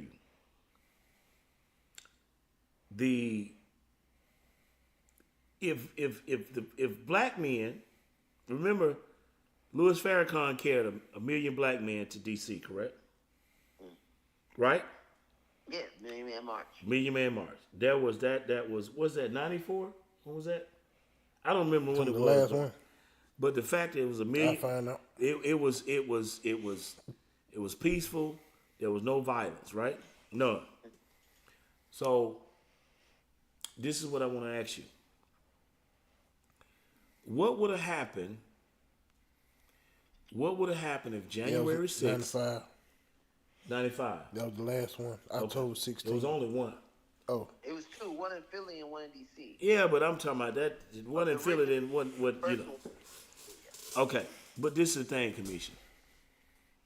What would have happened if January 6th had been black men that went there and did what we saw happen at the Capitol? What would have happened?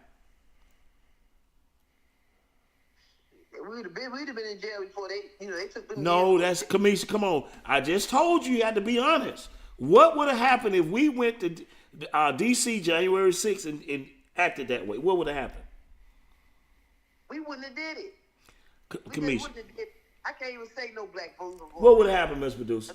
I mean, I know what you. What would have happened? God damn it, It say would have it. been. I'm saying. I'm gonna say what you trying to say. It would have been some black folks would have got killed. That's what I'm going. But hold on. I'm with Kamisha. On it. We wouldn't have never did it.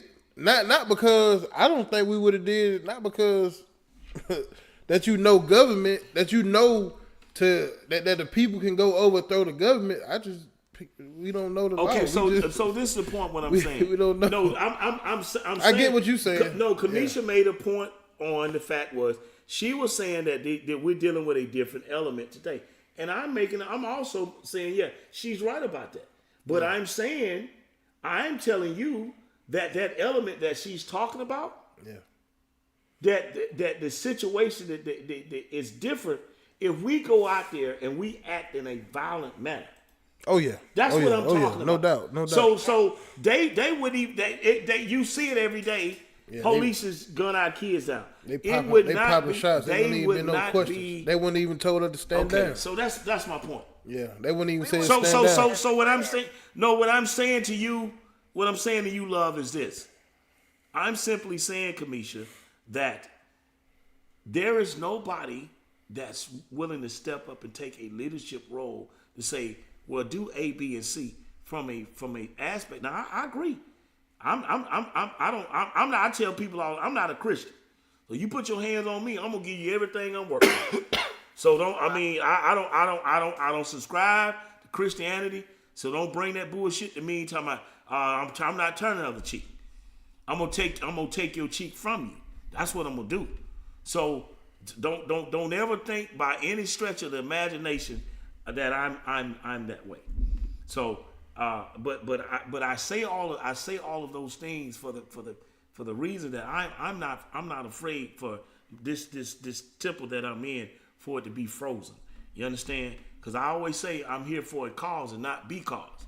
So all of that being said, spoken, what it is, Kamisha, there's also a gamut out there where things have to be structurally sound, and it has to be put in a manner where it operates for the full benefit of, like what Farrakhan did, or that what Johanna and them do, ISUBK. What I'm saying is, and I came out of it. What I'm telling you is that it has to be some form of structure that is these kids today don't have it. And then you have all these other conduits out there that's messing these kids up. What we talking about? You just told me today. You're in a constant fight. You're in a constant fight, Kamisha, dealing with the aspect of your kids being exposed and stuff. You don't want them to be exposed to. Every day. But going back to what you were saying with the Farrakhan situation and the Malcolm X situation and the Dr. King situation, and now you got Umar, then you got all these black theologists that just want to make up these ways and paths, right? But guess what? All the white folks had was the Willie Lynch book. But the problem is, They all got together, and they all agreed that we're going to use this shit to control black people. Yeah, but the thing is, let me tell you. We can't agree to nothing. We can't agree to the black anthem. We can't agree to a national black flag. We can't agree to nothing. Black folks can't agree to what if we should put sugar in collard greens. We can't agree to nothing. Okay, so half the time to disagree. So Kamisha, come together as a unit and really understand what that means. And if you look at other communities, the Asian communities, we don't never see them fighting unless it's their countries. Okay, so but hold on. So I'm going to say this in closing. Listen, I'm going to say this in closing. Okay. let me tell you what the problem is. Two things that you left out. One of the things that's damning for us is the reason that we cannot is because we come from a system of slavery. Okay. Right. That's one of the things. So it is indicative of us that the light skin hates the dark skin, or the fat hates the skinny one, or my hair might be straight. Your house hair might be coarse. We got all type of different hangups. Then the other thing is this is the main problem right here. You know what the problem is, Kamisha? You know why we can't come together? Because we have no sense of nationality. That's the biggest problem. The thing is, we can't even agree on what we are. If you took 10 black people and put them in a room and you ask them, what's your nationality? You're going to get 10 different answers. Can I ask you a question? Yes. I want to ask both of you a question. Because this is something I've said for about 15 years, and black people used to look like I'm crazy. But I heard the lady today's ex was make this statement, and I had to agree with her today. Are you, super producer, and you, Mr. Miles, are you guys patriots of this country? Am I what? A patriot. Am I No, I'm not. You're not a patriot? No. And see, there we go. Okay, because I believe that I'm American like that, right?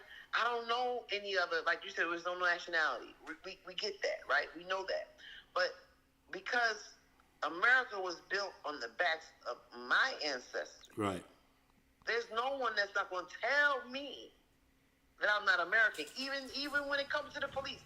The difference is I know how to talk to police, and it's my job to teach my children to know how to deal with police. Right? Okay, so I'm gonna break it down for you. As a patriot, okay, I believe that every right in this country I have a right to. Okay, is it going to be afforded to me the same? Okay, so let me. Okay, so let me. But I'm patriotic. Okay, let me. I don't need a nationality to prove who I am when I know that I'm American like pie. Okay, that's cool. But let me define all of that for you. And I'm going to tell you why that term does not apply to us, right? Mm-hmm. To be a patriot means that you would have to be what's called or considered a U.S. citizen. Okay? Now, where am I going with this? A U.S. citizen would be something on the line or on the verge of what would be considered a legal fiction. Okay? Meaning that you operate under the guidelines of a legal fiction. And one of the things that was signed into, this is why what most people don't realize when they talk about things based upon militia. A militia can form and say certain shit and do certain shit, and it's in the Constitution. Under that militia, a militia has the right to question government, or even to go against government based upon. Let me finish. Let me finish, please. They have the right to go after or go act as a conduit if government is not willfully doing what it's supposed to do. And this is the other thing. This is why I say that I can't identify with that word, because what you have to understand is the United States, there's two constitutions. One of the constitutions that it has is what's considered the organic constitution. Then you have a federal constitution. You'll have somebody go into a court and say, well, they violated my civil rights. Well, guess what? Your civil rights were violated because the federal side of it did not fall under what's called the common law aspect of things. This is like when people go in the courtroom, they going, well, the reason is you ain't getting your rights is because of what? They're under what's called law of the sea, which is admiralty maritime. Everything falls up under that. That's why when you go into a courtroom, that courtroom, when you look at that flag is gonna have the gold fringes around it. That is a battle flag. You understand what I'm saying? It's a lot of stuff that goes on. People don't even know what the fuck is going on out there. I do. Okay, but are you ready? If someone came to you right now and said, hey, you have to defend this country of America, what would be your answer? Where's my check? Simple. Well, see, but hold on. I'm really being using a form of sarcasm. Who am I defending it against, Kamisha? Well, I'm just saying, if somebody came up and said you are the one, I'm just saying, like the Matrix. Just imagine if we were in the Matrix. We're in the Matrix. We're in a literal matrix right now. So wait, Kamisha, but I'm saying, go ahead. If somebody came to me right now and said, Mr. Alvarado, you are the chosen one. You are the golden child to save America. My patriotism would say, well, shit, what I got to do? Right? Okay. That's how I'm a patriot. So it's not about the founding fathers. A patriot is someone who just loves their country and are willing to defend it. Okay. So Well, Kamisha. Right. Kamisha, this is my point. This is my point. I get all of that. What you're saying. You broke it all the way down. That's what you said. I get what she said. But you went in depth. Yeah, and I'm supposed to. Yeah. But Kamisha, but let me ask you something. But Kamisha, hold on. I'm gonna give you something Muhammad Ali said.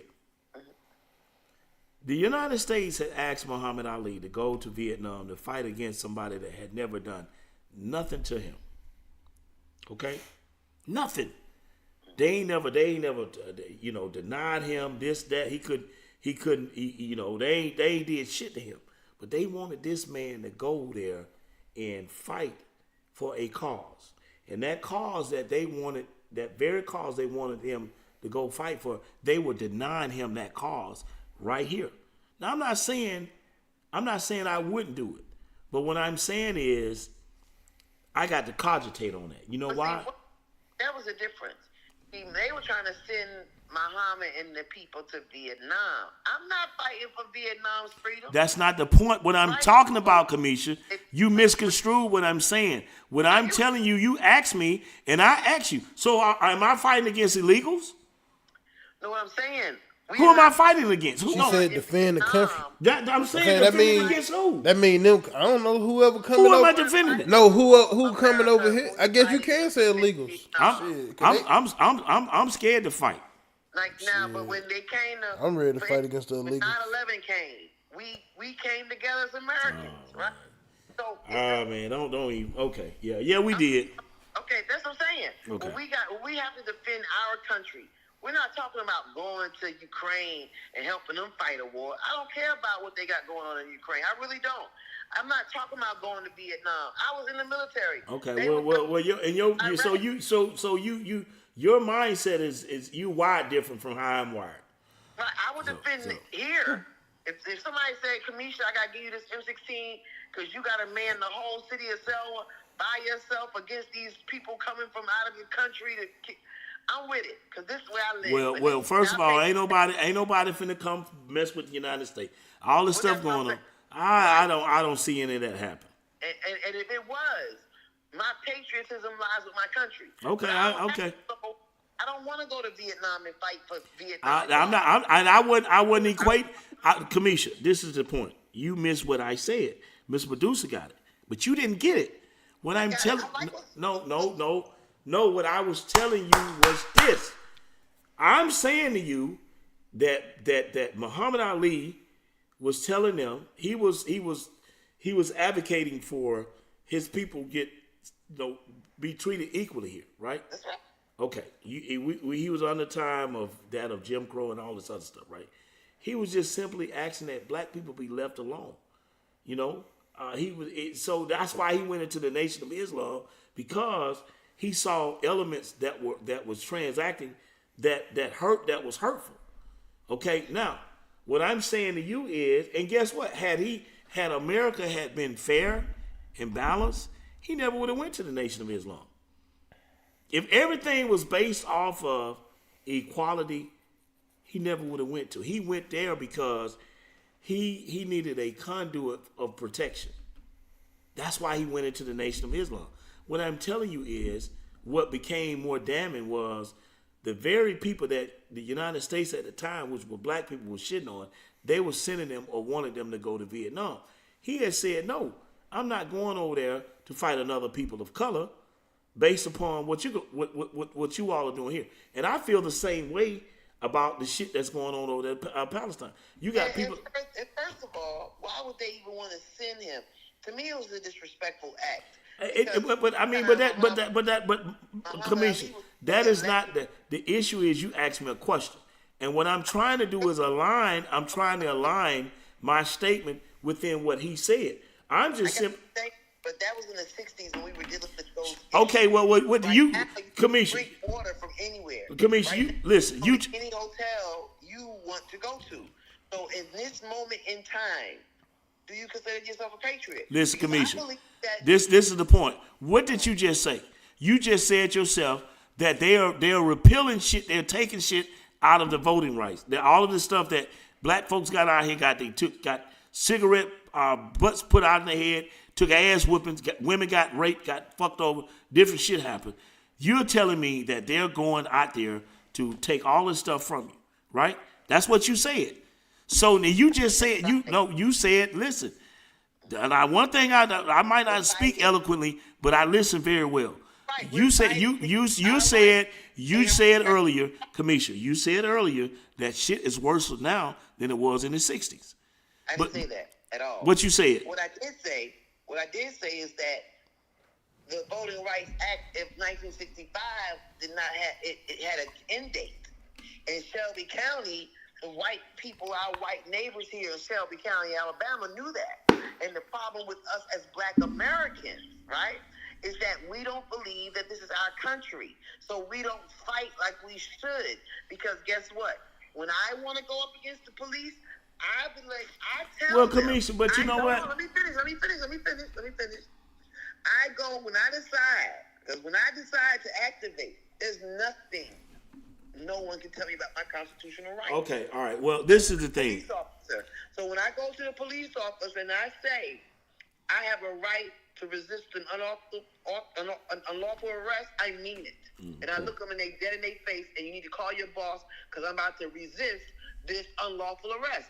When I go to City Hall and they're violating my constitutional rights with my tax money or whatever they do, and when I say I have a right to come in and overthrow this government tonight, and if y'all want to throw, you know how many times I got thrown out of City Hall, and the only reason why I didn't get arrested because I told them I had a right to speak up against unjust governments. So until we as a black people, the problem with us is that we don't really truly understand our constitutional rights. And what I want to also highlight is what a young lady said today. She's the director of the Department of Justice. And what she said today is something I've never heard in my 50 years of life, is that the true reason that the Department of Justice was created was to control racist and terroristic organizations like the Klan. But what has happened is that we as black people who don't understand our rights, the justice system has turned, and the Klan has made a turn on us. Well, all the thing I'm gonna say. System. The only way you're gonna win is if you learn a system. The only way you can beat Atari Pac-Man is to learn how to beat the ghost, right? The only way we're gonna learn, come on now, and the only way we can unite is if we all learn that system. Well, good luck. Go with maritime law. Good luck. Go with that. Good luck. It don't work for us. Okay, well, it does work. It does work because that's the goddamn system that we all are under. That's the point, Kamisha. This is what I'm telling you. All of that, what you're saying, is fine. But this is the problem. The problem is you're up here saying something. All of that shit sounds good, but listen, listen. Listen, you're talking about what was initially the laws that was set up to go after the Klan and all that. How is that? You all just had a situation. Let me show you how dumb that shit is. You all just had a situation Down in Montgomery, Alabama, a police officer shot a guy that I've known all of my life. I was much younger than him, but we grew up in the same neighborhood. I played with his brothers, his sister. My auntie worked 40-some years on the same job with his mother. When he got killed, I was in Atlanta. I came from here, drove down to Montgomery to see his family. A police officer shot and killed this man, shot him in his back in front of his mother. The Attorney General of the state of Alabama, Steve Marshall, turned this guy loose. So don't come tell me shit about black folks knowing the laws. All things out here what black people need to learn, is how to operate the pen, because as I've often told you, Mr. Producer, I'm supposed to bring somebody on tonight, but I'm not going to do it. I do it some other time. The only thing I hear that this system respects is what, Mr. Producer? The paperwork. What besides paperwork, what is it? Money. Yes. So this is the thing. While y'all carrying y'all simple ass down there, walking across the bridge, we shall overcome and all that. The whole no, let me know. No. This is a fact, Kamisha. Let me finish. I'll give you the flow. This is what I'm saying. This is what I'm telling you. Okay? And this is why I say MLK did more damage to black people than he did to help them. This is what I'm talking about. The only thing I hear today that moves is the money. How do we know this? Joe Biden right now is sending billions of dollars to Israel, right? Israel, they're doing airdrops of food over there in Rafah. Them people, poor people over there starving. They sending money over there to the fucking Ukraine that they're money laundering. That money is being laundered today. The government is doing it. Now, all of these things is going on. That shit is about, everything out here is about money. Okay? If somebody go out here and do something, you are about suing the person to reap the dividends off of it. What I'm simply saying is this. This is why I have often said that everything has to be structurally sound based upon money. So all of this stuff about you asking me, I don't know what I would do. I might not. And then you asking me something, hell, I'm broke up and metals in my leg and shit, walking on a cane and all that. I ain't in no but cancer and all that. Who am I gonna fight? I pray for you, but what I'm gonna try to do is get my ass completely out of the way. You were wild different. You went in the military. I'm not a military guy. And I'm not saying any of that to be facetious. But what I'm saying is, Kamisha, here it is some 60 years later. We don't own a brick on our community. We got Hindus in our community, scammers come in our community and take all the intangible. We had a situation right here in Atlanta.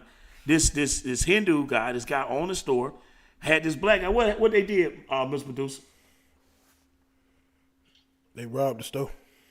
They robbed the store. The Hindu guy in the black community robbed the store. And they went back and found out that it was a fucking scam. So what I'm telling you is this, Kamisha. The only thing out here in society that we need to be concentrating on out here that really matters is that of trying to set something up where we are able to benefit financially. Well, that's what I was saying earlier. Well. What I'm telling you, but you up here talking about, I'm not capable of doing any of that. And what I'm saying is, I don't hear anybody that goes down there, anybody that goes down there to say, they're always talking about inclusion. Everybody else come over here and manipulate the system. Those people that are coming, the migrants that are coming in here, you think they coming in here by some goddamn inclusion? Do you think that's what they coming in here for? They ain't even coming. No, they're not even coming in here for asylum. That's a lie. They're coming in here because they're poor. They want to make money, to take care of themselves, to give them, their kids, their family a better life. And then whatever they have left, to send it back to Venezuela. We are the only race of people out here seem not to understand. This is why I align myself with Trump. This is what I'm saying. I don't give a fuck who likes it. Hey, that's fine. But I'm saying the man is talking about, oh man, the man of race. I can go pull receipts where Joe Biden said shit that's would make you think. So no, this is the point what I'm talking about. I can't get on that bandwagon anymore of things of the old way of thinking. It ain't got nothing to do with somebody coming and pay me $4 million to do ads for them. It ain't got shit to do with that. But it has everything to do with, like Charles and White said. What did he say, Maya? What did he say? About what? He said about getting rich and staying in the condition we in. Oh. What did he tell Kamisha? No, he was just saying he was broke trying to help the community, but when he started making money, he just said hell with the niggas. So what I'm telling you, a lot of people can't be, you can't help folks. That's the whole point. I have nothing against my community. I went to federal prison trying to help my community. I'm going back to my original point. Go ahead. That black people, we have failed because we are so divided. Like you said, I don't know, maybe you're not hearing me, but we are really agreeing. What I said was when people, other Asian communities come, when the Israelis come, when the Irish come, when the Polish come, when the Hindus come, they stick together. We want to commingle with people. No, we want to go down to Selma and commemorate ass whipping. That's what we want to do. Not necessarily. Yes, we do. Ass whipping. Yes, we do. We want to. Well, that's what we're doing. We want to bring in these politicians. Al Sharpton, he brings his ass down there every year. I ain't seen him this year. I don't know, but he was there last year. What I'm saying is, we're listening to the same people. What was the definition of insanity? We're listening to the same people that getting the same results, Kamisha. That's all I'm saying. And at some point in time, that way though. See, that's where you're different from me. Because if I sit in a room full of bullshit, I'm the person that's gonna be like, what? Out loud. Well, I ain't finna. You ain't even finna get me in the room. If I don't agree with that principle in my black community, I'm speaking out. Like right now, there's an issue in the black community in Alabama about school choice. First of all these Negroes is saying I can't come back to Alabama, but go ahead. Hold on, we got all these Negroes in Alabama right now in politics, fooling other Negroes not to put their children in private education when we had a failing school system across the board. Why the school failing? Hold on, let me tell you. Let me finish now. So, school choice gives public funds to private institutions to low-income families who can't afford to get their children in better situations, right? So, the public school folks that just love public school, the failing public school system that's fucking up our, excuse my language, that's fucking our kids up, public school. You telling me that they're telling us to vote no for school choice. I'm telling black folks, you better vote yes for school choice, or else your kids gonna. Well, hold on. So hold on. Your children ain't gonna know basic algebra because all of our kids are failing in public school. So what I'm saying is, it's not a matter of. It's about doing the right thing. We as black people, once we talked about that last weekend, the sororities, the Greek organizations. I'm the problem. They the problem. Most of their job is to keep them in jobs, right? Someone brought up the other day. Keep your ass on the plantation. That's it. So you got people. So hold on. Let me ask you this. Let me ask you something. Hold on. I want to ask you something. The same money. Let me finish. I'm just saying, it's how we using our money in the black community. Instead of putting our black community, our black loved ones with mental issues in homes with real care, 24-hour care. People want to, let's send them off to a group home. You know why? Because that group home has 20 employees, 5 cooks, 3 janitors, 20 security, but you're not in the money that you're not even really taking care of that patient. Okay, so let me. I have to ask you this question. And put it back into that patient. He may not be mental. Let me ask you a question, because I got to go. I want to ask you something. Yes, sir. Who's asking the people to vote no on it? Is it the Democrats? I said black politicians. Kamisha, answer my question. So wait, so this what I'm saying. Hold on, this what. Wait a minute. Hold on, this Kamisha. Okay, hold on, Kamisha. Hold on, because me and Andrew Tate's, who's a good friend of my uncle. I just talked to his uncle. I talked to his uncle. Was it last week, Mr. Producer? We were talking about this. I want you to tell me who is wanting. Democratic caucus of the Alabama State Representative, House of Representatives. So what party affiliation Black are they? caucus. The black. I said the Democratic. Okay, Black all caucus. right. That's okay. So I'm done. That's what I needed you to say. You see what I'm saying? But You see what I'm saying? You see how they vote against their interests? Nah, I don't want you to say it like that. That's What your I'm boy trying to now. tell you. Man. It's our job. See, I'm not. Ain't my job. I'm not. Hold on. I'm not gonna be nobody flunky and let a group of people who want to keep a job tell me how to educate what's best to educate my child. Okay, look at now, super producer. You talk about Valiant Academy in Montgomery. That academy has gotten so many accolades this year alone.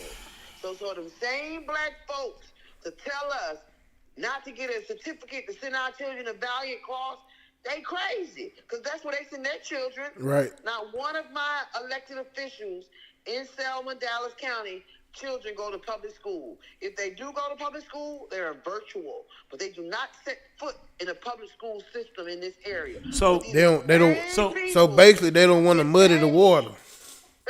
So what I'm telling you, black folks, we don't unite. We don't. Man, listen, We Commissioner. don't. Hey, let me ask you something. It's a lot deeper than that. But this is what I want to ask you, and I'm finna go. Yeah, I got to. We about jobs. Listen. I want to ask you a jobs. question. I want to ask you a question. We want to be the house. Why House nigga, I told she said the house yeah, nigga. Yeah, I get it. Oh, yeah, why that gonna be a show, are bro. the public school systems failing? Why are they substandard? Why they not up to par?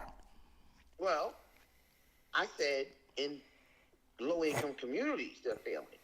But when you go to places in high-income communities, they're not failing at all.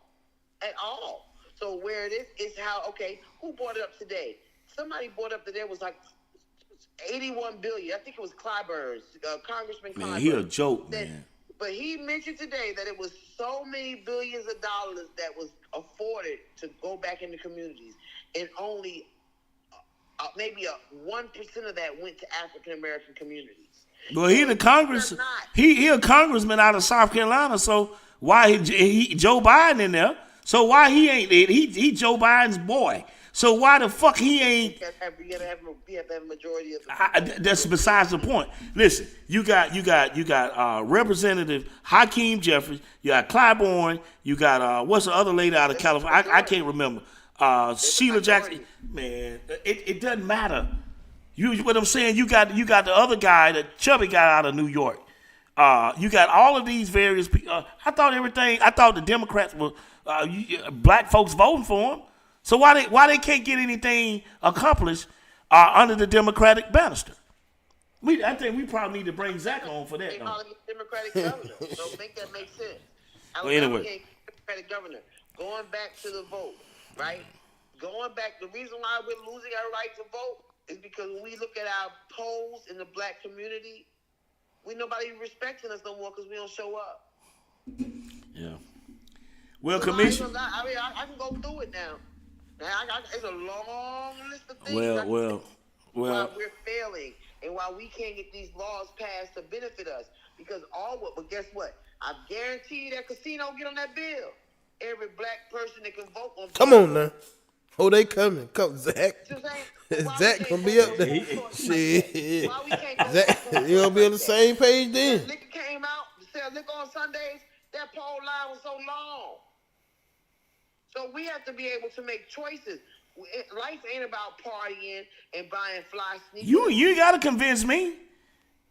That's why she trying to convince the listeners. Come on, sister. I get it. What I'm saying But that's page, so don't make it like we're not on the same page. Well. What I'm saying is, the point is what I'm saying to you is, our children will be better than we are. Just like we're challenging the system today. I'm a Democrat who is challenging. I'm challenging the ones out there that vote Democrat. Like the only thing I'm saying is maybe if you ain't getting the results that you've been. This is the thing, Kamisha. Let me ask you something, and we're gonna go. Okay, it's right at 10. I want to ask you something, and we're going to slide off. If you're in a relationship with a man, right? This is a hypothetical. If you're in a relationship with a man, and that man that you're in a relationship has been making promises to you, and he hadn't delivered on any of those promises that he's made to you.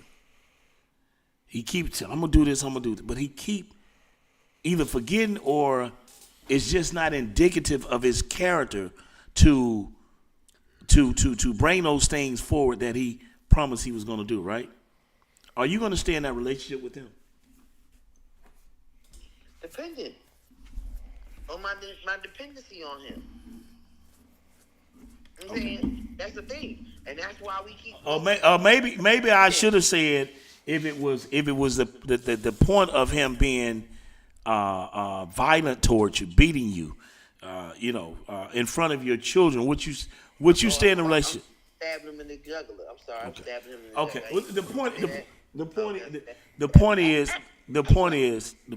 Kamisha. I get where you're going with it, but the point is, what I'm saying to you is, it's the definition of what? Insanity. What is it? Insanity. Okay, that's it. Kamisha, listen, I love you. It's been fun. It's late. I gotta go. We'll be back in the saddle next week. I don't know what the topic will be. Probably. I thought we was gonna be talking about Fanny. Well, I thought so too. We're gonna be, Well, that's all right. Well, we'll nigga and house nigga. Yeah, we gonna bring you back next week because we got some field and house stuff to talk about. Okay, and not only that, the election is Tuesday, so we'll see what that looks like. Exactly. Right. Yeah. So yeah. We it'll be real interesting this week. But thank you, Kamisha, for sitting in with us. Awesome. It's been fun. And I enjoy just going back and forth with you. We apologize, people. Our system went down, and if we had actually shut it down, we was going to have to start the show. Anyway, it's been fun.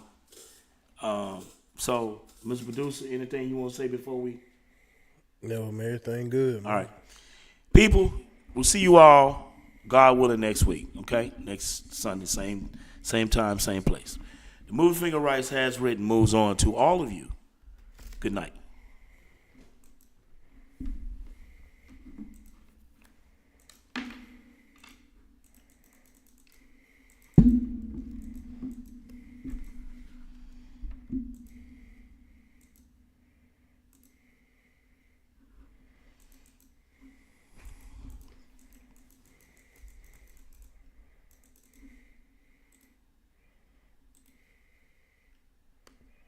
Did you lose it?